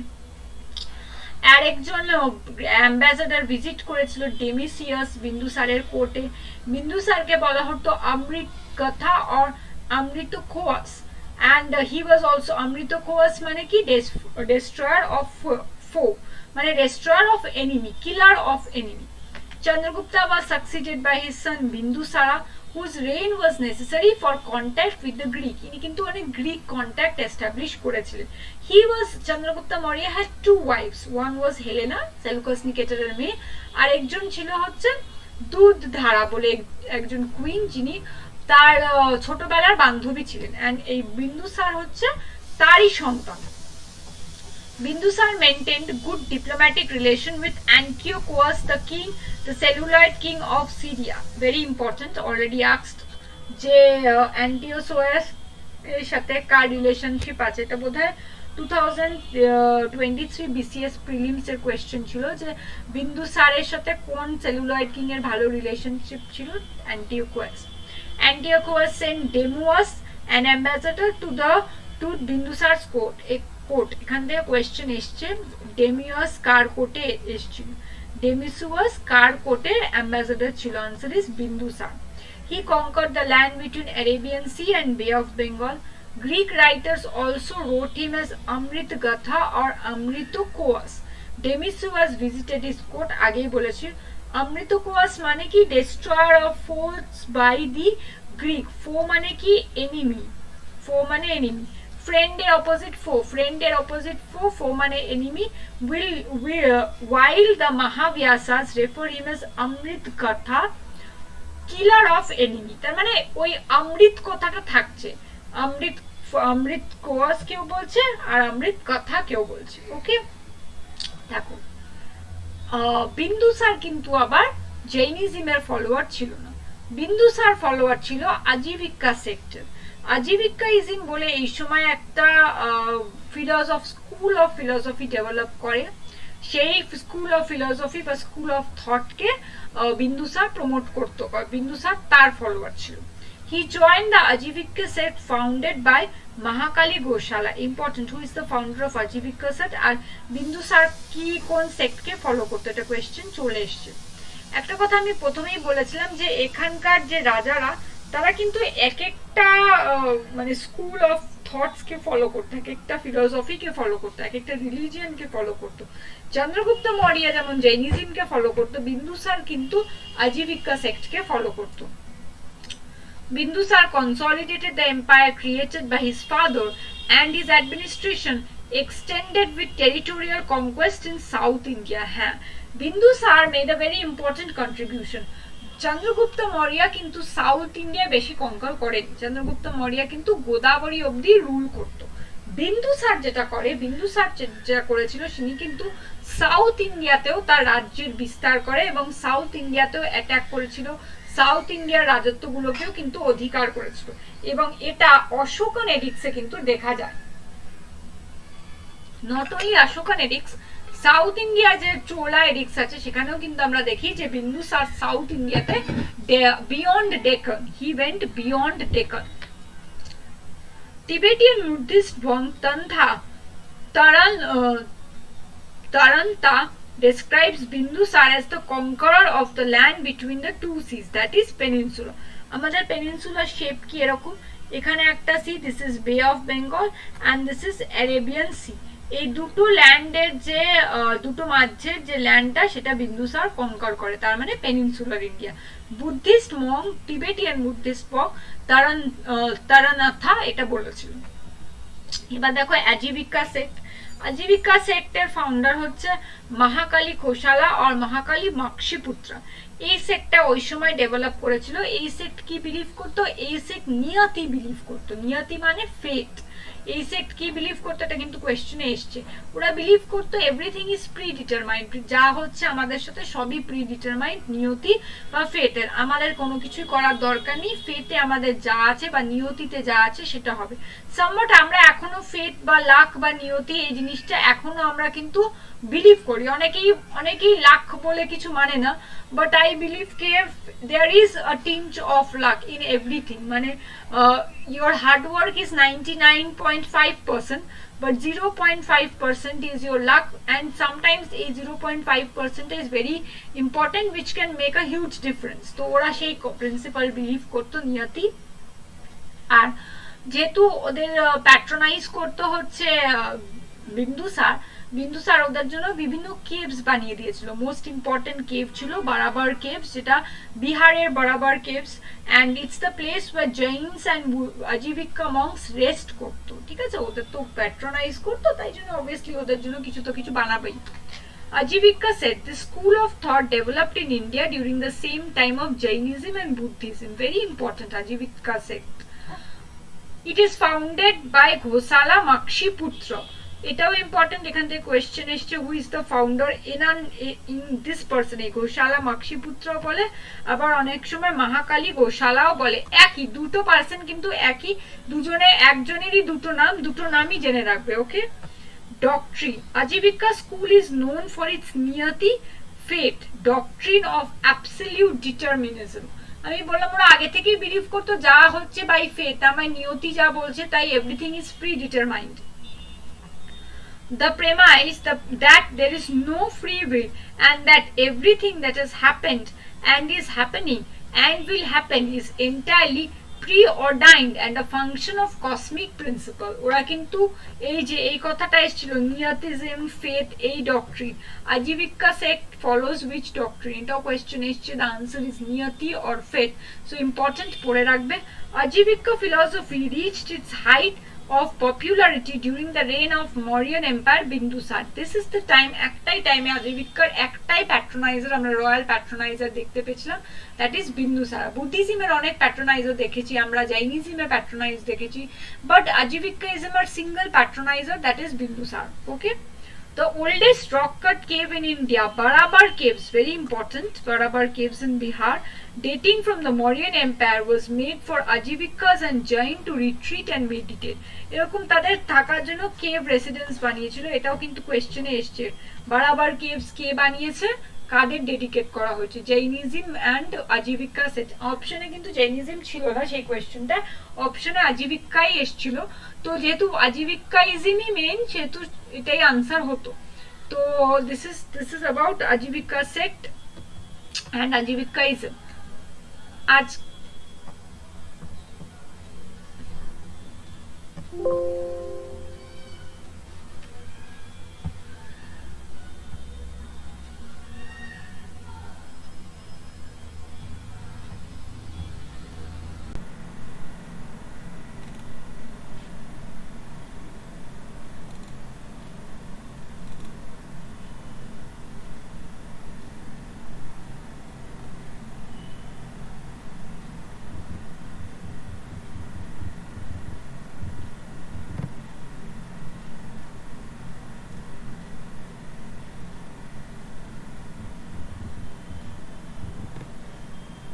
তো এবার আমরা মরিয়ান এম্পায়ারের থার্ড কিং এর কথা পড়বো, এম্পায়ার অশোক। অশোকের ব্যাপারে স্টার্ট করার আগে আমি ফার্স্টেই বলে দিই যে হিস্ট্রিতে কিছু রাজা আছে যারা খুব টকড অ্যাবাউট বা খুব celebrated, because they have done a lot of good deeds, বা তারা যে ইম্প্যাক্টটা হিস্ট্রিতে রেখেছে that's a very long lasting impact. তো Ashoka is one such figure যার এত বছর পরেও যার কথা বা যার কীর্তির কথা আমরা পড়ে এসেছি, অ্যান্ড ফিউচার ইয়ার্সও আমরা পড়ব। He was the king of the Mauryan dynasty and Chandragupta মৌর্যের নাতি বিম্বিসারের ছেলে ছিলেন, and he has done a lot of path breaking work. মানে পাথ ব্রেকিং ওয়ার্ক মানে আমরা পড়ব যে তিনি তার রাজ্যকালে কি কি কাজ করেছেন এবং সেই কাজগুলো মডার্ন ডেতে কিভাবে রিফ্লেক্টেড হয়েছে, স্পেশালি ইন অ্যাডমিনিস্ট্রেশন। মানে Ashoka and administration is something যেটাকে একটু একটু চেঞ্জ করে করে নেক্সট এম্পায়ারের রাজারা ফলো করেছেন। সাবসিকুয়েন্টলি ইন্ডিয়াতে হাইলি ফলোড হয় এই মডেল অফ অ্যাডমিনিস্ট্রেশনটা। তো ফার্স্টে বলে দিই অশোক ইজ ভেরি ইম্পর্টেন্ট। প্রচুর কোয়েশ্চেন এই পার্টিকুলার এম্পায়ার বা পার্টিকুলার ডাইনাস্টি থেকে এসছে, এম্পায়ার থেকেও এসছে। সো আমরা একটু ভালো করে পড়বো এই ব্যাপারটা, একটু ডিটেলে পড়বো এই রাজা মানে অশোককে নিয়ে। Eliminating other claimants, Ashok was crowned to the throne in 269 BC. Radhagupt helped Ashok in upsiding the throne. এটা মানে হচ্ছে killing your other brothers বা রিভোল্ট করে থ্রোনটাকে পাওয়াকে আমরা বলি upsiding the throne. Radhagupta was the minister or prime minister of Ashok. He was his main advisory. ঠিক আছে, যেমন Kautilya was the main advisory of Chandragupta Maurya, তেমনি Radhagupta was the main advisory of Ashok. Ashok কিন্তু প্রথম দিকে একজন খুব cruel রাজা ছিলেন। তিনি কিন্তু পরের দিকে Buddhism, after Kalinga war Buddhism adopt করেন, বাট ইনিশিয়ালি মানে যখন তিনি রাজা হন বা যখন তিনি যুবরাজ ছিলেন, he was very very cruel. He was known for its cruelty. Ashok and he's one of the empire যার লাইফ নিয়ে মুভি হয়েছে, শাহরুখ খান মুভি তৈরি হয়েছে অশোকের লাইফ নিয়ে। Ashok had been the viceroy of Takshashila, এই কোয়েশ্চেনটা এসছে। Before becoming empire, Ashok was viceroy of which province? Answer was Takshashila and Ujjain. উজ্জয়িনেরও ভাইসরয় ছিলেন কিছুদিন, তক্ষশিলারও ভাইসরয় ছিলেন। তো অপশনে তক্ষশিলা ছিল, তো আনসার আমাদের তক্ষশিলা করতে হবে। বাট যদি উজ্জয়িন থাকে Ujjain. So he had been the viceroy of Taxila and Ujjain, cities that mainly handled commercial activities during the reign of Bimbisar. At its zenith, Ashok's empire stretched from Afghanistan in the west to Bangladesh in the east. So মানে literally আমাদের যে Indian subcontinent বলে আমরা জিওগ্রাফিতে যে জায়গাটা পড়ে থাকি, যেটা পাকিস্তান, আফগানিস্তান, ইন্ডিয়া, এই পুরো জায়গাটাকে নিয়ে ইন্ডিয়ান সাবকন্টিনেন্ট, সেই সাবকন্টিনেন্টের পুরো লেন্থটা, পুরো ব্রেথটা কিন্তু অশোকের আন্ডারে ছিল। অ্যান্ড ইনফ্যাক্ট আমরা দেখবো সাউথ ইন্ডিয়াতেও অনেক এডিক্টস পাওয়া গেছে উইচ স্পিকস অফ অশোকস রেইন। তার মানে এন্টায়ার ইন্ডিয়ান সাবকন্টিনেন্টের কিন্তু রাজা ছিলেন, and that's why he was known as emperor. Okay, he was known as emperor, সম্রাট বলা হতো। It covered almost the whole Indian subcontinent except present Kerala, Tamil Nadu and modern Sri Lanka. তো আমি বলেছি যে ইন্ডিয়ান সাবকন্টিনেন্টকে এন্টায়ারলি কভার করতো, মানে এতটা বড়ই তার রাজত্ব ছিল। 8 years after coronation, this is a very important event in his life, that is the Kalinga War, and this is one of the most talked about event in history, most asked event in Ashok's life. মানে সবথেকে বেশি প্রশ্ন কিন্তু Kalinga War রিলেটেডই এসছে। After 8 years after coronation, Ashok fought the horrible Kalinga War. Kalinga মানে হচ্ছে উৎকল, মানে উত্তরপ্রদেশ, ওড়িশাকে কালিঙ্গা বলে। we know Kalinga Institute of Technology, ওড়িশার ইউনিভার্সিটি। তো কালিঙ্গা ওই উৎকল রিজিয়নটাকে বলা হয়, বা Odisha. and Mughal was always fighting with Kalinga, মানে এদের দুজনের মধ্যে সবসময় শত্রুতা ছিল। and Ashok finally managed to acquire Kalinga. কবে ওয়ারটা হয়েছিল? 261 বিসি। ভেরি ইম্পর্টেন্ট, অনেক পরীক্ষাতে জিজ্ঞেস করেছে। করোনেশনের কত বছর পরে ওয়ার হয়েছে, এটা একটা কোয়েশ্চেন ছিল। এন্ড নেক্সট কোয়েশ্চেন ছিল কোন ইয়ারে কালিঙ্গা ওয়ার ওয়াজ ফট। এন্ড এটা যে শুধু বিসিএস এ এসেছে তা না, এটা পিএসসি সহ যে কোনো এক্সামে এসেছে। এটা কিন্তু পেপার 2 তেও আসে, পেপার 3 তেও আসে, আবার পেপার 4 ও মেইনসে আসে Kalinga war. It is that important. His capital was Patliputra Patna and that provincial capital at Takshashila and Ujjain. তো অবভিয়াসলি বুঝতেই পারছো এত বড় একটা এম্পায়ার যেটা আমাদের একদম ইন্ডিয়ান সাবকন্টিনেন্টকে নিয়ে স্প্যান করছে, তো সেখানে অবভিয়াসলি একটা ক্যাপিটাল হলে ইটস ডিফিকাল্ট টু রুল। তাই জন্য আরো প্রভিন্সিয়াল ক্যাপিটাল ছিল। কোথায় কোথায়? তক্ষশিলা অ্যান্ড উজ্জয়িন, এই দুটো জায়গায় অশোকের প্রভিন্সিয়াল ক্যাপিটাল দেখা গেছে। Ashok was one of the greatest kings of all time and is regarded as the first ruler to maintain direct contact with people through his inscription.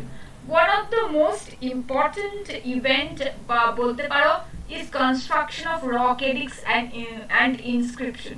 Ashokер ei je shilalipi gulo they have served as a very important source to reconstruct history of that period.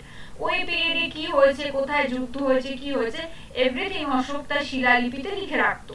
And প্রচুর rock edicts বা inscriptions আমরা পেয়েছি, যেখান থেকে আমরা বুঝতে পেরেছি কোথায় রুল ছিল, কি করতো।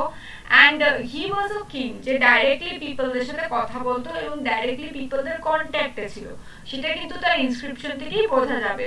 আমরা দেখতে পাবো হি ওয়াজ মানে প্রচুর ডোনেশন দান করতো, specially Buddhist because he was a follower of Buddhism in later part of his life. তো বুদ্ধিস্ট মংসদের দান করা বা প্রমোট করা বুদ্ধিজমকে, তো he was always in direct contact with his subjects and people. and অশোকের নাম কিন্তু আমরা এই রক এডিক্ট গুলো থেকেই জানতে পাই, এবং ডিফারেন্ট রক এডিক্টে ডিফারেন্ট নামে সে লিখেছে। তো ফাইনালি আমরা জুনাগড় রক এডিক্টে অশোক মৌর্য বলে জানতে পাই, এবং তিনি যে সেম মানে অশোক মৌর্য, প্রিয়দাসী, ধর্ম অশোক, এই সবই অশোকের নাম। এই সব যে একটা রাজা সেটাও কিন্তু James Prinsep, he was the one who concluded কে they are talking of a single king. এই তিনটে চারটে নাম হতে পারে কিন্তু একজনকেই রেফার করছে, that is empire Ashoka. Okay, the other names of the empire included Buddhya Akshok in মাস্কি addict. আমি এডিক্ট গুলো কেন বলছি, কেন মেন্সে এরকম কোয়েশ্চেন এসছে যে মাস্কি এডিক্টে অশোকের নাম কি ছিল, তোমার সারনাথ ইনস্ক্রিপশনে কি নাম ছিল, কি নামের মানে কি। সো অশোকের ডিফারেন্ট নেম যেটা ইনস্ক্রিপশনে ইউজ হয়েছে সেগুলো থেকে কোয়েশ্চেন এসছে, সো ইটস ইম্পর্টেন্ট। অ্যান্ড যে নামগুলো থেকে কোয়েশ্চেন এসছে সেই নামগুলোই কিন্তু আমি তোমাদের পিপিটি বা তোমাদের মেটেরিয়ালে মেনশন করা আছে। ধর্ম Ashok Sarnath inscription, Dharma Ashoka Devapriya is very important. Devapriya, Devam Priya যেটাকে বলা হয়, beloved meaning beloved of the gods.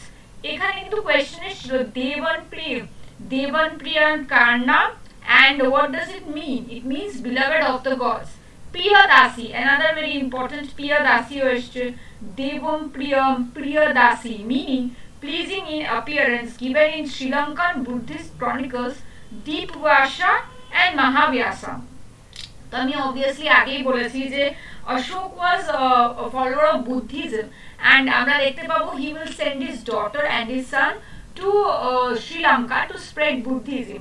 অশোকের জন্য কিন্তু বুদ্ধিজম অনেক জায়গায় স্প্রেড করেছিল, and অশোকের কথা শ্রীলঙ্কান ক্রনিকলস, যাদের কথা আমরা ফার্স্ট স্লাইডে মনে করে দেখো যখন আমরা পড়েছিলাম যে sources two reconstruct the history in Mauryan period, তখন কিন্তু এই দুটো ক্রনিকলস মানে কথা, মানে কি বলবো, ফোকলোর টাইপের কথা যেগুলো হচ্ছে মুখে মুখে প্রচলিত হয়। তো এই দীপ ব্যাসম এন্ড মহাব্যাসমে অশোককে প্রিয়দাসী বলা হয়, ঠিক আছে, and Priyadarshi means he was a very handsome king বলে দেওয়া হতো।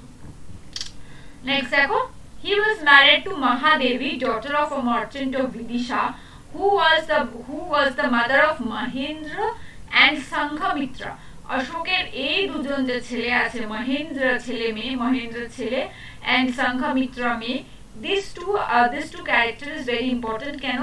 অশোক এই দুজন ছেলে মেয়েকে শ্রীলঙ্কায় পাঠায় বৌদ্ধ ধর্মের প্রচার করতে। So it is very important question এসছে যে Ashoka send his son and daughter to spread Buddhism in which country, একটা কান্ট্রি দিয়ে এসেছিল আর একটা তাদের নাম এসেছিল। সো এই দুজনের নাম কিন্তু হিস্ট্রিতে আমরা জেনেছি, and they are very important. The celebrated children of Ashok who helped in propagation of Buddhism. So he sent his kids to Sri Lanka who propagated Buddhism. Buddhist texts also mention Queen Adhishmitra, Padmavati and Trishakita who tried to cut the Bodhi tree, and Korvaki is very important। তোমরা যদি অশোকের যে ফিল্মটা শাহরুখ খান করেছিল সেখানেও কিন্তু আমরা দেখতে পাবো করবকি বলে একজন ক্যারেক্টার, একজন কুইন অশোকের ছিল, and Karuvaki is the only queen যার কথা অশোক তার এডিক্টে বা শিলালিপিতে লিখেছিল। করবকির ছেলে ছিল ত্রিবারা, এন্ড অশোক তাদের কথা কুইন্স এডিক্টে লিখেছিল। এটা কিন্তু কোয়েশ্চেন এসছে, which queen of Ashok finds mention in the queen's edict? Answer কিন্তু করবকি। সো ইনি যে করবকি যিনি রানী ছিলেন, she's a very important character, এনার নাম জানতে হবে কারণ মেইনসে কিন্তু কোয়েশ্চেনটা এসে গেছে।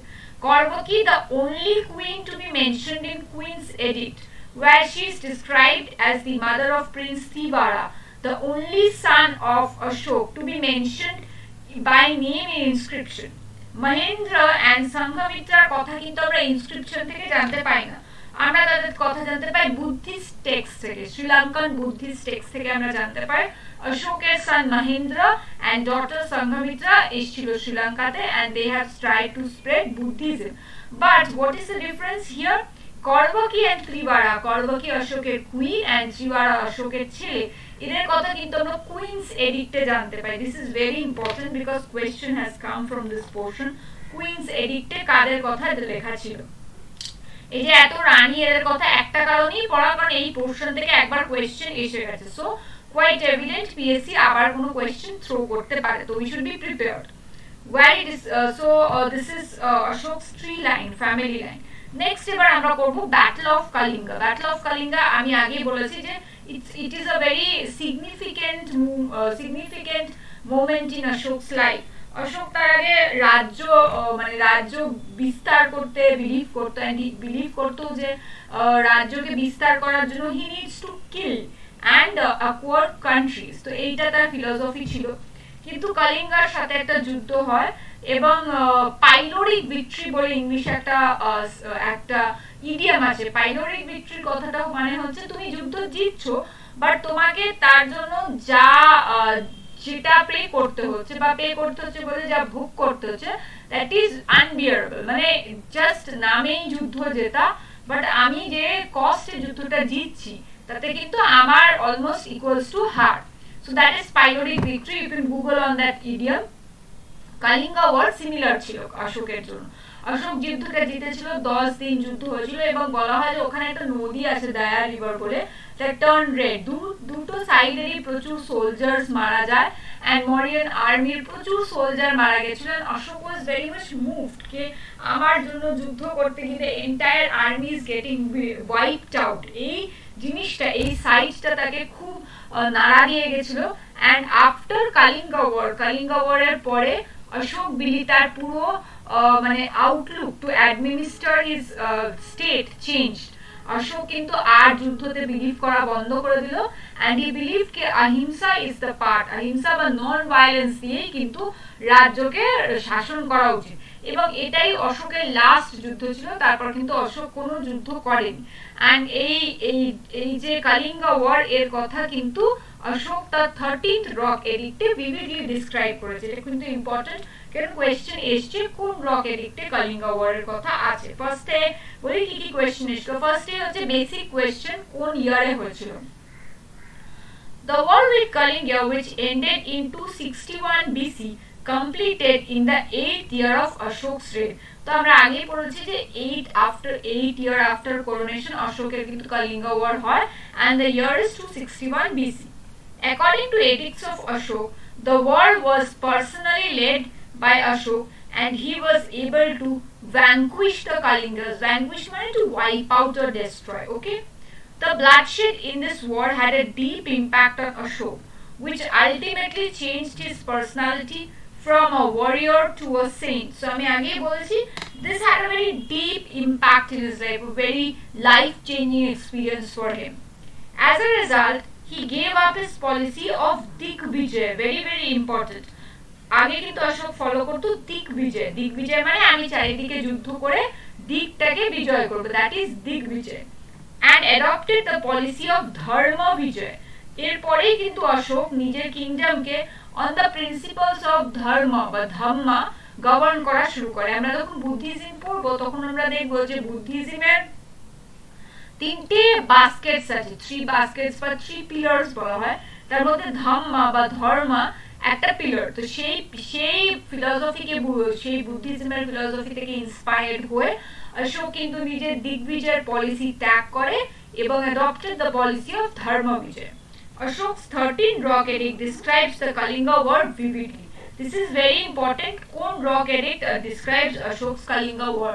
প্রচুর কোয়েশ্চেন এসছে, সেন্ট্রালে, স্টেটে, পিএসসি তে প্রচুর কোয়েশ্চেন এসছে, very important. And 13th rock edict is the longest rock edict. মানে এরকম কোয়েশ্চেন এসছে সবথেকে বড় রক এডিক্ট কোনটা অশোকের, তো এইটা কিন্তু আমাদের 13th রক এডিক্ট হচ্ছে লংগেস্ট রক এডিক্ট। নেক্সট দেখো, অশোক তো খুবই ডিভোটেড ফলোয়ার অফ বুদ্ধিজম ছিল। অ্যান্ড আমরা দেখবো অশোকের রেনে 3rd বুদ্ধিস্ট কাউন্সিল হয়েছে। আমরা দেখেছিলাম ফার্স্ট বুদ্ধিস্ট কাউন্সিল হয়েছিল কাল অশোকের রেন, একদম first Buddhist council. Second Buddhist council কিন্তু আমাদের ফার্স্ট বুদ্ধিস্ট কাউন্সিল হয়েছিল আমাদের আজাদ শত্রুর রেন। জাস্ট বুদ্ধের মারা যাওয়ার পর আজাদ শত্রুর টাইমে ফার্স্ট বুদ্ধিস্ট কাউন্সিল হয়। সেকেন্ড বুদ্ধিস্ট কাউন্সিল করেছিল Kalashoka. Third Buddhist council কিন্তু অশোক করে, because he was a ardent follower of Buddhism. Third Buddhist Council, he converted to Buddhism. আমি আগেই বলেছি, he himself got converted to Buddhism. And দেখো আমি ক্লাসে বলেছি যে এই যে মরিয়ান ডাইনাস্টির যে রুলার আছে এরা কিন্তু বাবা যেটা ফলো করছে সেই রিলিজিয়নটা ছেলে ফলো করছে না, দে আর ফলোইং देयर ওন রিলিজিয়ন, যেটা তার মনে হচ্ছে যে this is more appealing to me, বা আমি এই রিলিজিয়নটার সাথে নিজেকে বেশি কানেক্ট করতে পারছি, সঙ্গে সঙ্গে কিন্তু সে সেই রিলিজিয়নকে ফলো করছে। আমরা দেখলাম চন্দ্রগুপ্ত মৌর্য জৈনিজমকে ফলো করলো, বিম্বিসার আজীবিকাসকে ফলো করলো, এন্ড এখন আমরা দেখছি অশোক কিন্তু বুদ্ধিজমের follower. Mogali Pata Trisha, this is a very important person. He presided the 3rd Buddhist Council, and he is the spiritual leader, spiritual guru of Ashok. এই স্পিরিচুয়াল গুরুগুলো ইম্পর্টেন্ট, প্রত্যেকের spiritual গুরু কিন্তু এসছে, so spiritual গুরুদের নাম পড়ে রাখবে। Mogali Putta Trisha, a Buddhist monk, became his mentor. Ashok even conducted the 3rd Buddhist Council at Patliputra in 247 BC under Mogali Putta Trisha's presidency. তো এই তিনটে বুদ্ধিস্ট কাউন্সিলের ব্যাপারে আমরা বুদ্ধিজম চ্যাপ্টারে ডিটেইলে পড়বো, কিন্তু এই মুহূর্তে আমাদের কি দরকার, অশোকের রেইনের ইম্পর্টেন্ট ইভেন্ট ছিল কিন্তু Buddhist council. He sent missionaries for propagation of Buddhism to Sri Lanka, South Indian states, Burma, Central Asia. শ্রীলঙ্কাতে তো নিজের ছেলে মেয়েকেই পাঠিয়েছিল। He also sent ambassadors of peace to Greek kingdom and Greece. So he was maintaining foreign contacts, মানে external affairs ministry আমাদের আজকে যা করে থাকে। তো অশোক কিন্তু সেই মোমেন্টে ইম্পর্টেন্সটা বুঝেছিল যে আমারও একটা এক্সটার্নাল অ্যাফেয়ার্স বা বাইরে রাজাদের সাথে একটা কন্ট্যাক্ট মেইনটেইন করা দরকার, বাইরে যাদের কাছে আমার মিশনারিজ পাঠানো দরকার সেগুলো কিন্তু তিনি পাঠিয়েছিলেন। ওকে, নেক্সট আমরা পড়বো হচ্ছে the philosophy on which Ashoka rule, dharma of Ashoka. What is dharma of Ashoka? আমি আগেই বলেছি বুদ্ধিজমের তিনটে পিলারের মধ্যে একটা পিলার ছিল ধম্ম, যেটাকে ওরা ধম্মা বলতো আর অশোক ধর্মা বলতো। সেইটার মধ্যে কি ছিল, অশোক বিলিভ করতো যে তার যত প্রজা ছিল they are like his children. He believe কে they are my children and আমার ডিউটি তাদের ওয়েলফেয়ারকে লুক আফটার করা, আমার ডিউটি তাদেরকে প্রোটেক্ট করা ফ্রম এভরিথিং। and সেটা কিন্তু অ্যানিমালসদেরকেও ইনক্লুড করলো, মানে not only the human being staying in the Magadha empire, animals যারা তারাও কিন্তু they are also like my subject. এবং তার থেকে কি হলো, অ্যানিমাল স্লটার বা অ্যানিমালদেরকে মারা সেটা কিন্তু বন্ধ হয়ে গেল। আমাদের যেমন বেদিক পিরিয়ডে অ্যানিমাল স্যাক্রিফাইস ওয়াজ প্রিভিলেন্ট, সেটা কিন্তু অশোক এসে বন্ধ করে দিল। This had a very profound impact on Mauryan empire. এইটা কিন্তু মানে অশোক এতটাই বুদ্ধিজমকে প্রমোট করতে লাগলো, এতটাই বুদ্ধিজমকে নিয়ে মগ্ন হতে লাগলো যে একটা শ্রেণীর হিন্দুদের এটা কিন্তু খুব মানে দে ফেল্ট অ্যালিনেটেড। তারা বিলিভ করতে লাগলো যে আমাদের থেকে অ্যাকচুয়ালি এই রিলিজিয়ন গুলো তো কন্টেম্পোরারি রিলিজিয়ন, তো অবভিয়াসলি একটা রিলিজিয়ন যদি প্রায়োরিটি পেয়ে যায় তো আরেকটা রিলিজিয়নের মনে হবে I am being left out, আমি সামহাউ লেফট আউট ফিল করছি। সো এটা কিন্তু পরবর্তীকালে this led to the fall of the Magadha empire. কিন্তু এর পরে যখন রাজত্বগুলো আসবে Shunga empire, they are adherent Brahmins, they are follower of Brahminism. তো এই টাইমে কিন্তু যেহেতু Ashoka was very liberal Buddhist ruler, Brahmins were not very happy with this philosophy of Ashok. Okay, and যে animal sacrifice বন্ধ করে দিল, animal sacrifice was a part of Hindu religion, সেটা বন্ধ করে দেওয়া মানে you are directly hitting a religion। আর কোন রাজা যদি কোন religion কে হিট করে directly, it becomes difficult for him to survive, you know, to the kingdom to survive। এটা কিন্তু মুঘল এম্পায়ারে হয়েছিল। অশোক আকবর had a friendly relation with the Hindus, আকবরদের সময় কিন্তু হিন্দু শিখ সবার সাথে ফ্রেন্ডলি রিলেশন ছিল, তাই জন্যই কিন্তু মুঘল এম্পায়ার এক্সপ্যান্ড করেছিল। বাট আমরা দেখবো অরঙ্গজেব এসে জিজিয়ারি ইম্পোজ করলো, শিখদের সাথে ঝামেলা করলো, that ultimately led to the downfall of the Mughal empire। তো this is one of the reasons which ultimately led to the downfall, one of the reasons, আমি বলবো না this is the sole reason, but it had contributed। অনেকগুলো reason হয়, একটা dynasty যখন পরে একটা কোনো পার্টিকুলার রিজন হয় না, অনেক রিজন কালমিনেট করে ডাইনাস্টিটা পরে। ইট ইজ লাইক একটা রেজাল্ট খারাপ করা, রেজাল্ট খারাপ কিন্তু আমরা একদিন না পড়ে হয়, it is a culmination of ফাঁকিবাজি, not studying on time, not finishing your work on time, সেটা কালমিনেট করে যেমন হয়, similarly for dynasties. Ashoka established the idea of parental kingship. He regarded all his subjects as his children and believed it is the king's duty to look after the welfare of the subjects. So he believed his children were his subjects, but are projarai.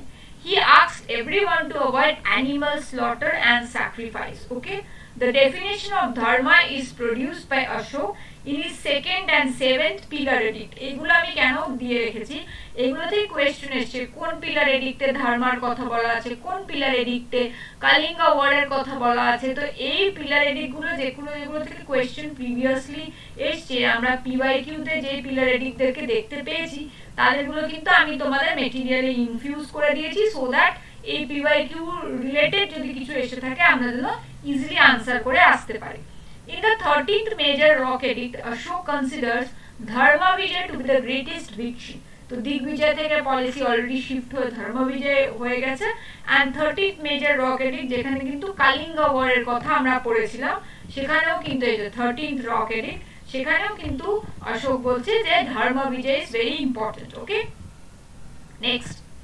Next হচ্ছে he was the ruler who appointed ministers for propagation of dharma, মানে ধর্ম spread করার জন্য ধর্ম মহামন্ত্রাস বলে একটা নতুন category of মিনিস্টারকে appoint করেছিল, ঠিক আছে। অ্যান্ড তিনি কিন্তু এমন একটা রাজা ছিলেন যিনি নন ভায়োলেন্টলি রাজত্ব চালিয়েছেন। সেটা কিন্তু হিস্ট্রিতে খুবই বিরল, মানে কোনো একজন রাজা যদি কোনো একজনকে যদি রাজা হয় তাকে কিন্তু যুদ্ধে যেতেই হয়। But Ashoka was the first person যিনি কলিঙ্গ ওয়ারের পর he totally deviated himself from war, তারপর কিন্তু আর কোনো যুদ্ধ হয়নি, he ruled his empire peacefully. And এটা কিন্তু পসিবল হয়েছিল বিকজ অশোক এই ধর্ম বিজয়তে বিলিভ করতো। Ashok was the first ruler in world history carried out his policy of dharma imperialistic victory without violence. So this is a very important, আমি আগেই বলেছি পাথ ব্রেকিং কিছু রাজাদের কথা আমরা হিস্ট্রিতে পড়বো, তার মধ্যে প্রথম যে রাজার কথা আমরা পড়বো বা টপ মোস্ট টিয়ারে যে রাজারা আছে তাদের মধ্যে কিন্তু অশোক থাকবে। For the propagation of dharma, Ashok appointed a new category of ministers, dharma mahamantras. এটা ভেরি ইম্পর্টেন্ট, এখান থেকে কিন্তু কোয়েশ্চেন এসছে হু আর ধর্মা মহামন্ত্রাস ইন অশোকস রেইন, তারা কারা? দে আর প্রপাগেটরস অফ ধর্মা। এটা এসছে এইখানে কিন্তু যখন আমরা কোনো ডাইনাস্টি পড়বো তখন দেখবো যে এই যে ধর্মা মহামন্ত্রাস, রাজুকাজ, এরকম অফিসারদের নাম যে তারা কি করে, তারা এই ডাইনাস্টিতে বা এই রাজার রেইনে তাদের কাজ কি ছিল। এই ধরনের কোয়েশ্চেন কিন্তু সব এম্পায়ারেই পড়বো, মরিয়ান এম্পায়ারে যেমন পড়ছি, গুপ্তাজে পড়বো, দিল্লি সুলতানেটে পড়বো। তো এইরকমদের কিন্তু যেগুলো এসছে পরীক্ষায় সেগুলো আমি কিন্তু মার্ক করে দিয়েছি, পরীক্ষায় আমাদেরকে সেগুলো পড়ে যেতে হবে। He sent his missions abroad to spread the word of Buddha. Notably, he sent his son Mahindra and daughter Sanghamitra to Sri Lanka. আমরা আগেই পড়েছি, তাও আমরা পড়ছি because this is very very important. I'm putting 3-4 stars because এটা খুবই important. Next দেখো rock addict, তোমরা দেখো এখানে কত রক এডিক্ট হয়েছে। আমরা আগেই অশোকের এম্পায়ারের বিস্তারটা পড়েছিলাম কতটা জায়গায়, তো অবভিয়াসলি এখানে মডার্ন ডে আফগানিস্তান, এখানে কান্দাহার, সেখানেও আমরা রক এডিক্ট দেখতে পেয়েছি, minor and major rock edict. এখানে পাকিস্তান, সেখানে রক এডিক্ট দেখা গেছে, একদম সাউথে রক এডিক্ট দেখা গেছে। সো এন্টায়ার ইনফ্যাক্ট নেপালে রক এডিক্ট দেখা গেছে because he was a follower of Buddhism. তিনি কিন্তু লুম্বিনী যান এবং লুম্বিনীতে বুদ্ধের জন্ম যেখানে হয়েছিল সেখানে কিন্তু একটা পিলার এডিক্ট করে দিয়েছিল। সো অশোকের বিশাল এম্পায়ার এবং এই রক এডিক্ট গুলো কিন্তু সেইটাকে জাস্টিফাই করছে যে এই বিশাল এম্পায়ারে চারিদিকে রক এডিক্ট দেখা গেছে। এবার আমরা ফোকাস করবো রক এডিক্টের ল্যাঙ্গুয়েজের উপর। তোমরা দেখবে এক একটা জায়গায় একটা ল্যাঙ্গুয়েজ, এইখানে কিন্তু একটা স্ক্রিপ্ট ফলো করা হচ্ছে, মানে এই যে নর্থ ওয়েস্টার্ন পার্ট অফ ইন্ডিয়াতে যে ইনস্ক্রিপশনস বা এডিক্টস গুলো অশোক ইউজ করেছে সেখানে একটা আলাদা স্ক্রিপ্ট ফলো করা হচ্ছে, আবার সাউথ ইন্ডিয়ায় কিন্তু আলাদা স্ক্রিপ্ট ফলো করা হচ্ছে।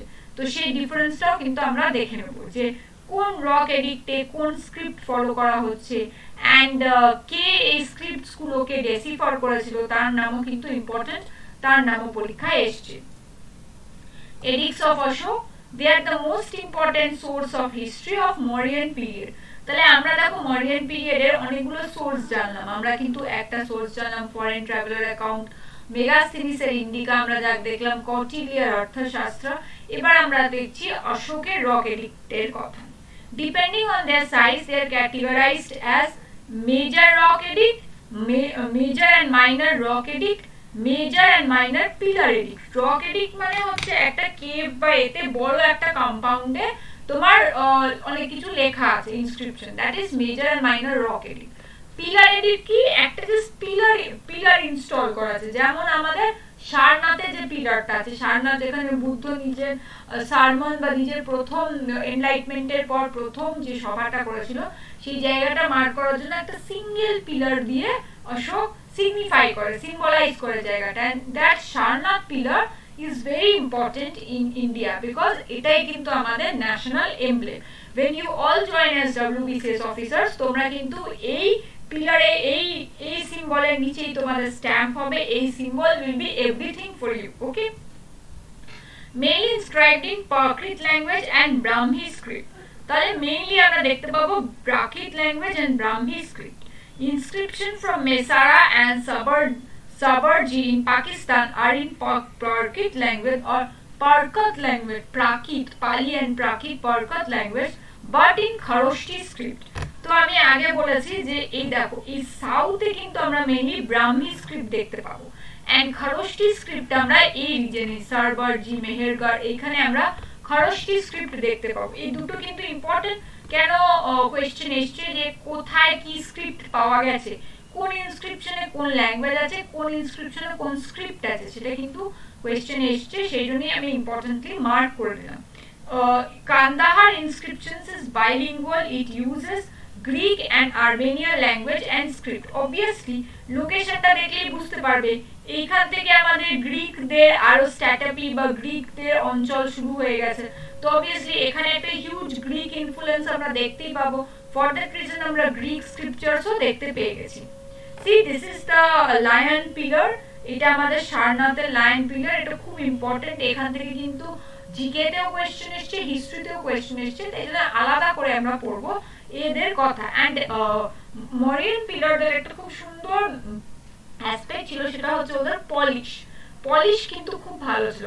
মরিয়ান যারা মেটালার্জিতে ওরা খুব উন্নত ছিল এবং তাই জন্য কিন্তু রাস্ট হয়নি। দিল্লির কুতুব মিনার কমপ্লেক্সে একটা অশোকান পিলার আছে, সেই পিলারটা কিন্তু আজও রাস্ট পড়েনি এবং এত বছর আগে দেওয়া এই যে পলিশটা, এই যে রাস্ট না পড়া সায়েন্সটা, সেটা কিন্তু মরিয়ানরা পার্সিয়া থেকে শিখেছিল বা পার্সিয়া থেকে ইনফ্লুয়েন্সড হয়েছিল, and that they inculcated and they had produced very beautiful fine pillars, iron pillars that is found all over the country. Okay, now Sarnath pillar is the most important. I mean double triple star diye rakhlam, very important. Okay, one of the finest example of Mauryan sculpture located in Sarnath near Varanasi. আমি বললাম এখানে বুদ্ধা তার first সারমন বা প্রথম ধর্ম প্রচারের বাণী দেয়, সেইখানটা অশোক মার্ক করার জন্যই কিন্তু এই পিলারটাকে ইরেক্ট করেছিল। Commission by empire Ashoka, built in 250 BC, made of polished sandstone, the surface is heavily polished, মানে ভীষণ চকচক করছে, ভেরি গুড মেটালার্জিটা খুব ভালো ছিল, তাই জন্য Mauryan polish is one of the finest polish in the world. It was commenced to commemorate the first sermon of Buddha or the Dharma Chakra Pravartana at Sarnath. A particular phrase is very important.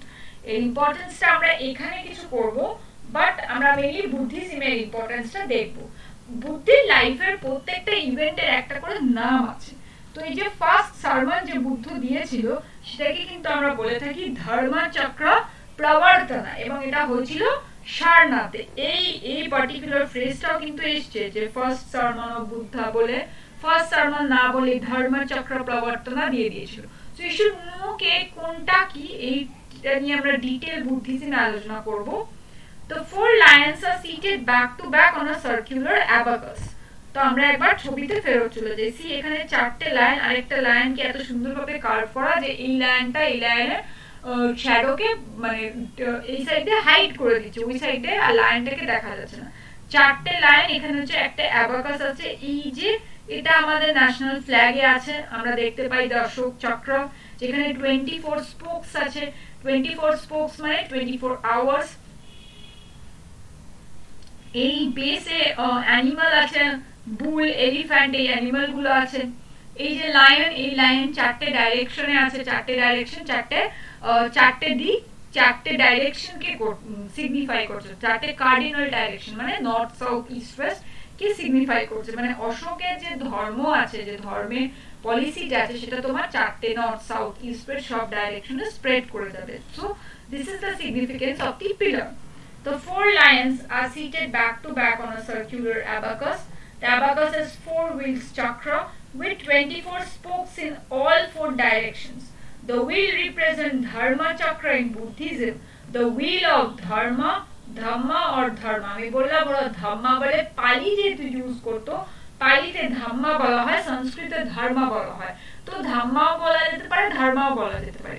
Between every wheel there are animals carved. They are bull, horse, elephant, lion. কোন চারটে animal আছে? Bull, horse, elephant, lion.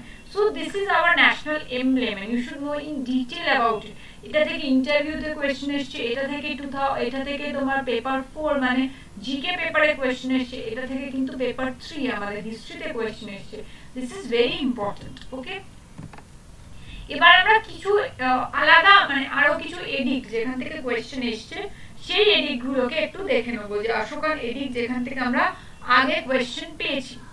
To mark the Buddha's birthplace, Ashok erected the pillar of Rumdeni along with some sacred stones. এই রুমদেনির pillar খুব important. এই পিলারে অশোক ট্যাক্সেশনের কথা লেখে। একটা question এসেছিল which pillar talks about taxation, সেটা কিন্তু রুমদেনি পিলার হবে।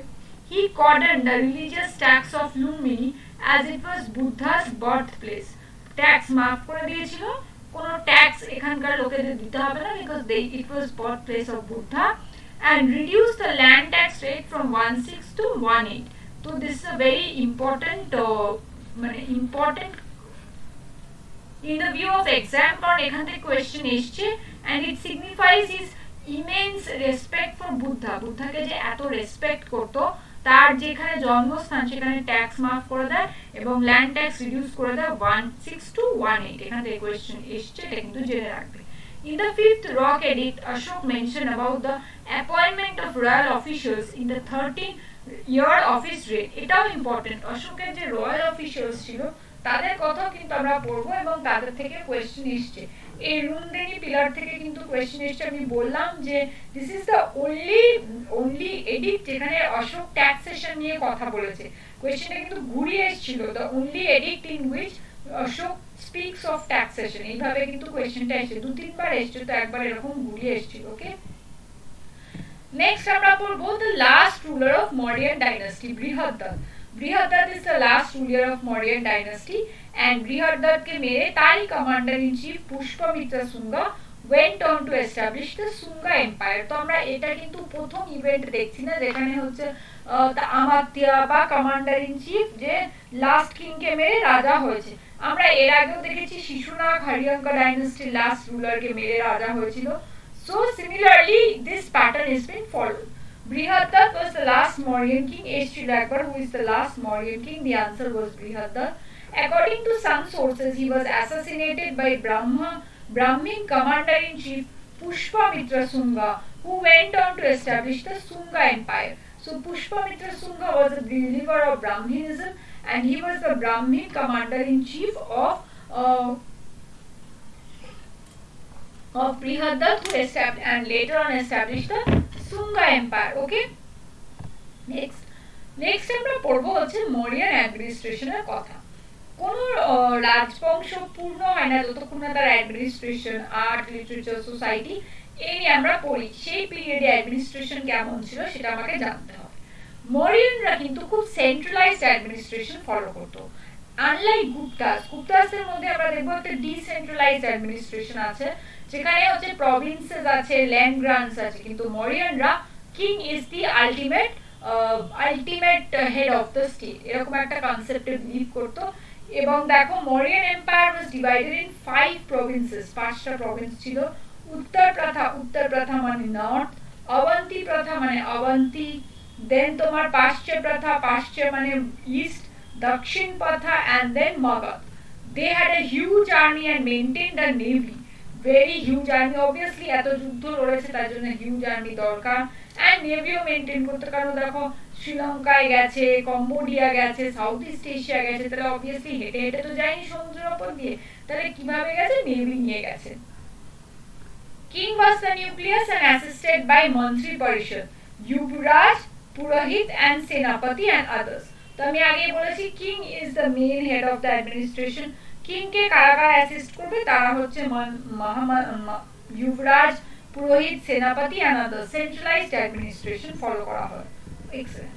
এই দেখো এইটা আমি তোমাদের বলে দিলাম। নর্থে যেটা ছিল উত্তর প্রথা, তাক্ষশিলা, ওয়েস্টে অবন্তী প্রথা, এর ক্যাপিটাল ছিল উজ্জয়িন, সেন্ট্রাল প্রভিন্স ছিল মগধ, সাউথে দক্ষিণ পন্থা সুবানগিরি, আর ইস্টে পাশ্চে প্রথা হচ্ছে তোমার কালিঙ্গ।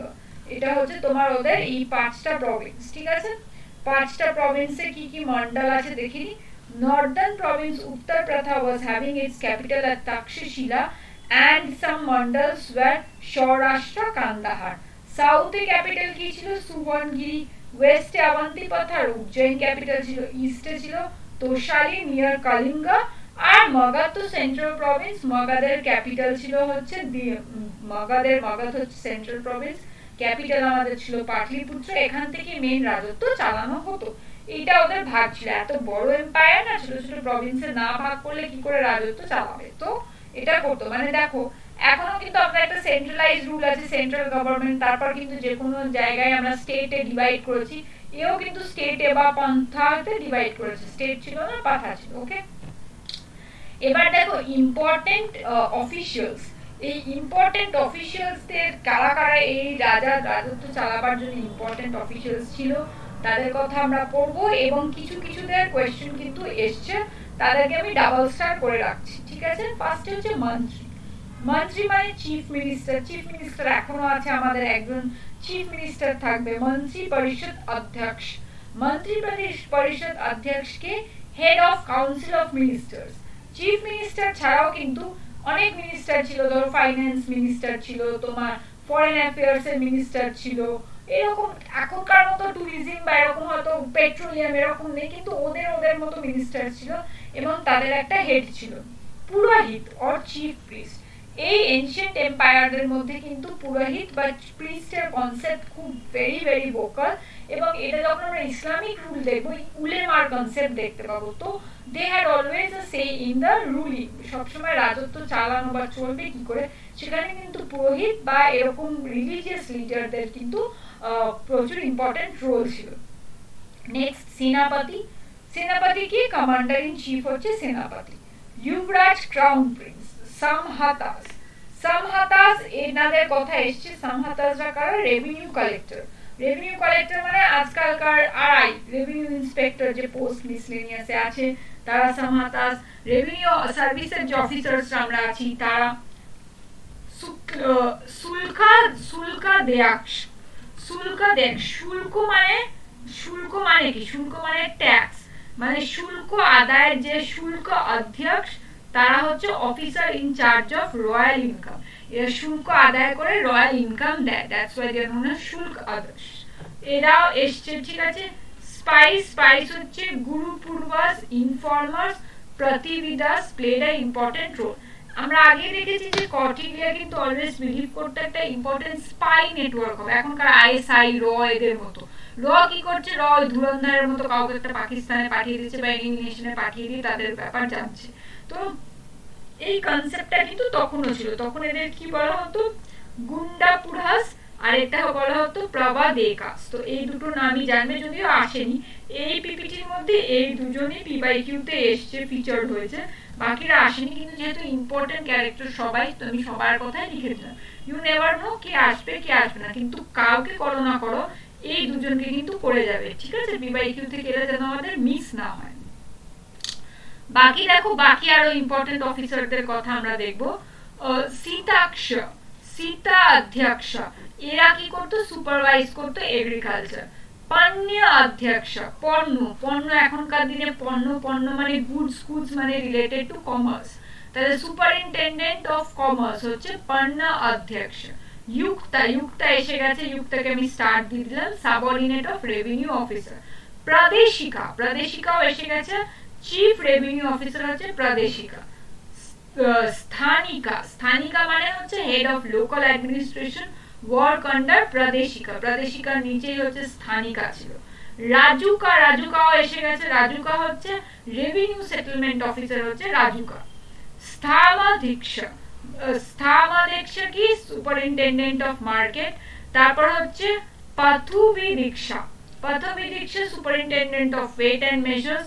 নব্যাধ্যক্ষ সুপারিনটেন্ডেন্ট অফ শিপস, and শুল্কাধ্যক্ষ কালেক্টর অফ টুলস। তাদের মধ্যে যারা যারা এসছে, যাদের কোয়েশ্চেন এসছে পিবাইকিউতে, তাদেরটা আমি মার্ক করে দিয়েছি। বাকি এত টাইপের অফিসার মরিয়ান এম্পায়ারে ছিল, ঠিক আছে। তার মধ্যে যারা এসছে তাদেরগুলো কিন্তু ইম্পর্টেন্ট, তাদের কথা কিন্তু পড়ে যাবে। ওকে, নেক্সট দেখো অ্যাডমিনিস্ট্রেশনে কিন্তু আমরা আরো দেখতে পাবো যে প্রত্যেকটা প্রভিন্সিয়াল অ্যাডমিনিস্ট্রেশনের হেড কিন্তু একজন ভাইসরয় ছিল। অশোকের হিস্ট্রি পড়ার টাইমে কিন্তু আমরা দেখেছিলাম যে অশোক দুটো অঞ্চলের ভাইসরয় ছিল, একটা হচ্ছে তক্ষশিলা আর একটা হচ্ছে উজ্জয়িনী।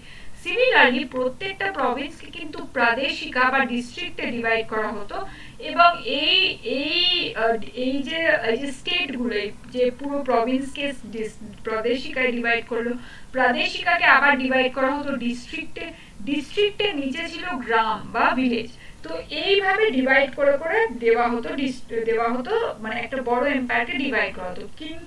দেখলাম আমরা এত বড় একটা মাগাধান এম্পায়ার, তার 5টা প্রভিন্সেস দেখলাম, সেই প্রভিন্স গুলোকে আমরা ডিভাইড করছি ফার্দার প্রদেশে, সেই গুলোকে ডিভাইড করা হচ্ছে ডিস্ট্রিক্টসে, ডিস্ট্রিক্টস গুলো কিন্তু আবার ডিভাইডেড হচ্ছে গ্রামে। Village or gram is the smallest unit of administration. এখন যেমন panchayat is the smallest unit of administration, আমরা যখন অ্যাডমিনিস্ট্রেশনের 3 টায়ার করে থাকি তখন পঞ্চায়েত হচ্ছে smallest unit of administration. when you will get into administration, GP tag বলে একটা কথা দেখবে, জিপি ট্যাগ অফিসার, মানে সেই জিপি সেই গ্রাম পঞ্চায়েতে যা হবে that officer is responsible. GP tagged officers report to BDOs reports to SDOs team and subsequently, তো সেই অর্ডারটাই কিন্তু তখন ফলো করা হতো। আর দুটো টাইপ অফ কোর্ট ছিল তখন, কিন্তু জুডিশিয়াল সিস্টেম বা জুডিশিয়ারিও অ্যাক্টিভেটেড ছিল। দুটো টাইপ অফ কোর্ট ছিল, একটা কোর্ট ক্রিমিনাল কেস ডিল করতো আর একটা কোর্ট সিভিল কেস ডিল করতো। সিমিলারলি টুডে এখনো কিন্তু আমাদের একটা ক্রিমিনাল কোর্টের অফেন্সের রুলস আছে, যেটাকে আমরা সিভিল ক্রিমিনালে আমরা IPC Indian penal code use করে থাকি, আর একটা আমাদের কিন্তু সিভিল অ্যাক্ট আছে। সিভিল অ্যাক্ট মানে কি, এই যে সম্পত্তি ভাগ, ডিভোর্স, এগুলো সিভিল কেসেস। ক্রিমিনাল কেস কি, চুরি, কিডন্যাপিং, মার্ডার। ওকে, নেক্সট আমরা এবার অ্যাডমিনিস্ট্রেশনটা পড়ে নিই। Head of the provincial administration was viceroy, who was charge of law, order and collection of tax from the center। তার মানে সবথেকে উঁচুতে এরকম আছে আমাদের ভাইসরয়, ঠিক আছে। Provinces were further divided into divisions headed by pradeshikas. Pradeshika were divided into districts headed by rajukas, তার মানে pradeshikar নিচে হচ্ছে rajuka।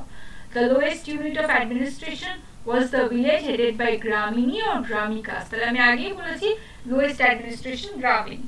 Courtier refers to existence of two types of court, এই দুটো type of court has already come in exam।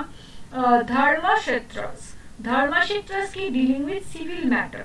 আর যেটা পরীক্ষায় ছিল, what is কন্টকা সৌধানাস, কন্টকা সৌধানাস মানে ডিলিং উইথ ক্রিমিনাল কেসেস। তাহলে আমার যদি কন্টকা সৌধাকা এসে থাকে তাহলে ধর্মা ক্ষেত্রাসও আসার হাই প্রবাবিলিটি আছে। দ্যাটস ওয়াই কিন্তু দুটো টার্মই আমাকে জানতে হবে। কন্টকা সৌধানাস মানে ক্রিমিনাল কোড, ধর্মা ক্ষেত্রাস মানে হচ্ছে সিভিল ম্যাটার্স বা সিভিল কোড, এবং এটা কি রেফারেন্স দিয়েছিল, কর্টিলিয়া। ওকে, নেক্সট আমরা করব হচ্ছে মরিয়ান ইকোনমি। মরিয়ানসরা কিন্তু খুব রিচ এম্পায়ার ছিল। রিচ এম্পায়ার ছিল মানে কি, তারা ট্রেড ওয়াইজ খুব ফ্লারিশ ছিল, এগ্রিকালচারে খুব হাই, মানে agriculture was there main source of revenue, এবং ট্যাক্স কালেকশন হতো বিকজ আর্মি মেইনটেইন করা হতো। ট্যাক্সের একটা পার্টিকুলার ভাগ ছিল, একটা নাম ছিল, বালি ওয়াজ দেয়ার ট্যাক্স, এবং 1/6 অফ দ্য প্রডিউস তোমাকে রাজাকে দিয়ে দিতে হবে। রাজার কিসের জন্য দরকার, রাজা এই যে তোমাকে সেফটি দিচ্ছে, সিকিউরিটি দিচ্ছে, তার জন্য কিন্তু এই ট্যাক্সটা দরকার ছিল। এন্ড এদের টেক্সটাইল সেন্টার্স ছিল, মেটালার্জি, মাইনিং, এতে তারা ইম্পর্টেন্ট ছিল। অবভিয়াসলি মগধ ছোটানাগপুর রিজিয়নের কাছে ছিল। ছোটানাগপুর রিজিয়ন হচ্ছে দেশের মিনারেল ভান্ডার, তো obviously metallurgy and mining was very important and important economic activities. Textile manufacturing important economic activity ছিল। সো they were একটা খুব সমৃদ্ধশালী প্রসপারাস এম্পায়ার কিন্তু মগধরা ছিল। এন্ড তাই এদের কিন্তু কয়েন্স, আমরা সিলভার পাঞ্চ কয়েন্স আমরা দেখতে পেয়েছি। Mauryan economy, the taxes were levied on in both cash and kind. Land revenue was the major source of income. Major source of income কি ছিল, land revenue. Next important, এখান থেকে question এই পয়েন্টটা থেকে এসেছে। Peasants had to pay 1/6 of the produce as ভাগ। ভাগ মানে হচ্ছে 1/6 প্রডিউস তোমাকে দিতে হবে। কোশ্চেন ছিল ভাগ কি, কত পার্সেন্ট দিতে হচ্ছে, 1/6, and the extra taxed bali as tribute। তাহলে আরেকটা কোশ্চেন ছিল ভাগ এন্ড মালি আর what in Mauryan period, এগুলো প্রত্যেকটাই কিন্তু ট্যাক্স ছিল, ঠিক আছে। এক্সট্রা ট্রিবিউট হচ্ছে বালি আর ট্যাক্স তোমার ভাগ। Craft activity were also important source of revenue to the state। Merchant guild বা গিল্ডদের কথা আমরা দেখতে পাবো।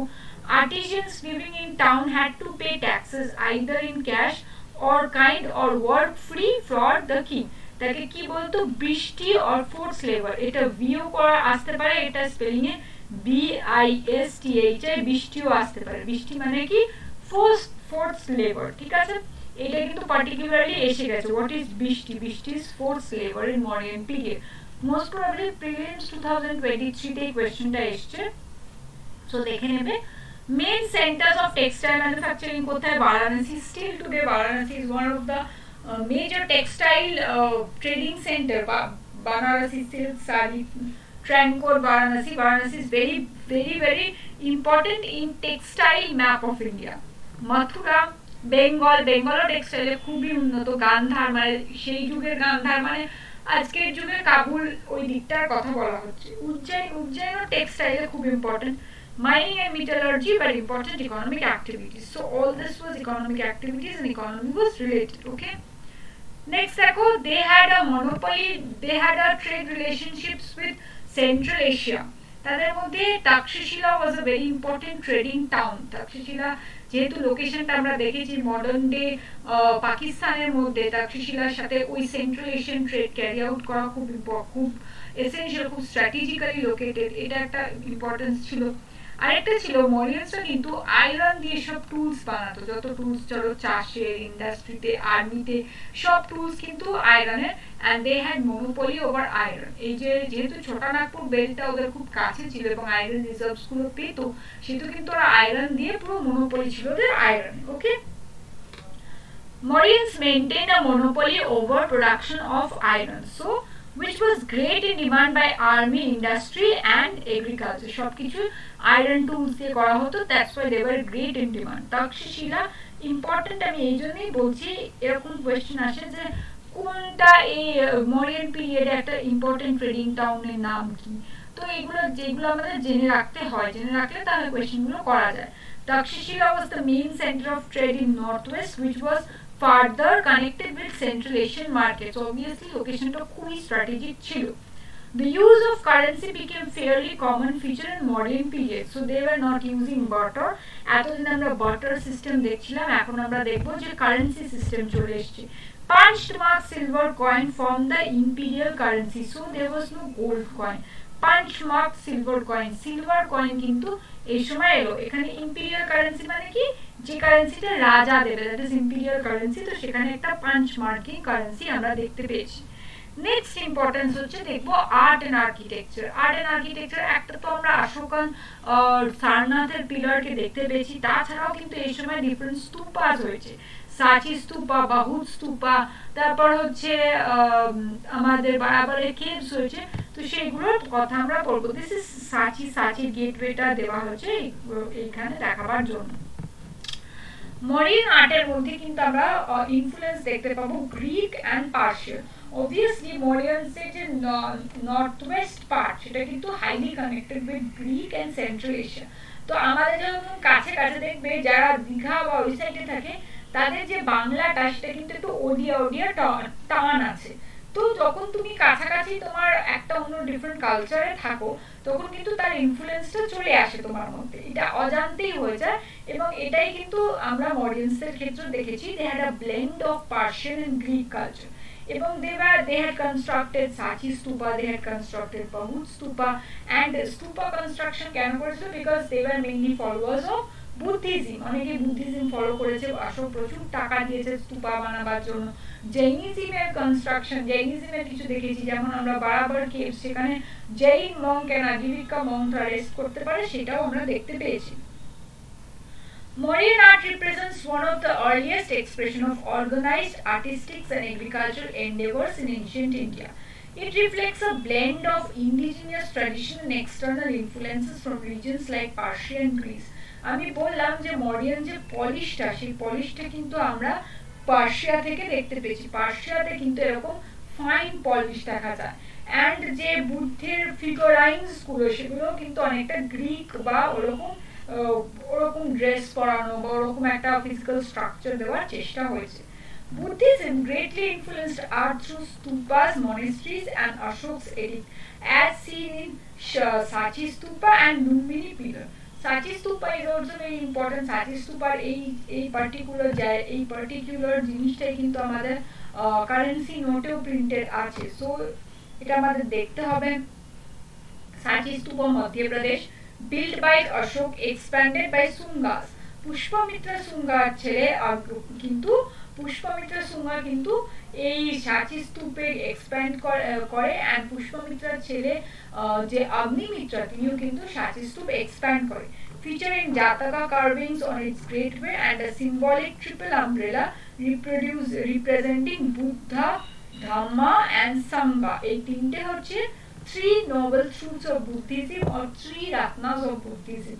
বুদ্ধা, ধাম্মা, সাংঘা, এই ট্রিপল আমব্রেলা কিন্তু সাচি স্তূপে এটাই রিপ্রেজেন্ট করে। বহুত স্তূপ আগের মধ্যপ্রদেশে লোকেশনগুলো আসবে, লোকেশনগুলো এসছে। A significant early stupa with stone gateway and reliefs of Buddhic themes like Jataka tales. Jataka tales হচ্ছে বুদ্ধের যে পূর্ব জন্মের কথা সেটা জাতক কল্পে বা জাতক কাহিনীতে দেওয়া আছে, so they are known as Jataka tales.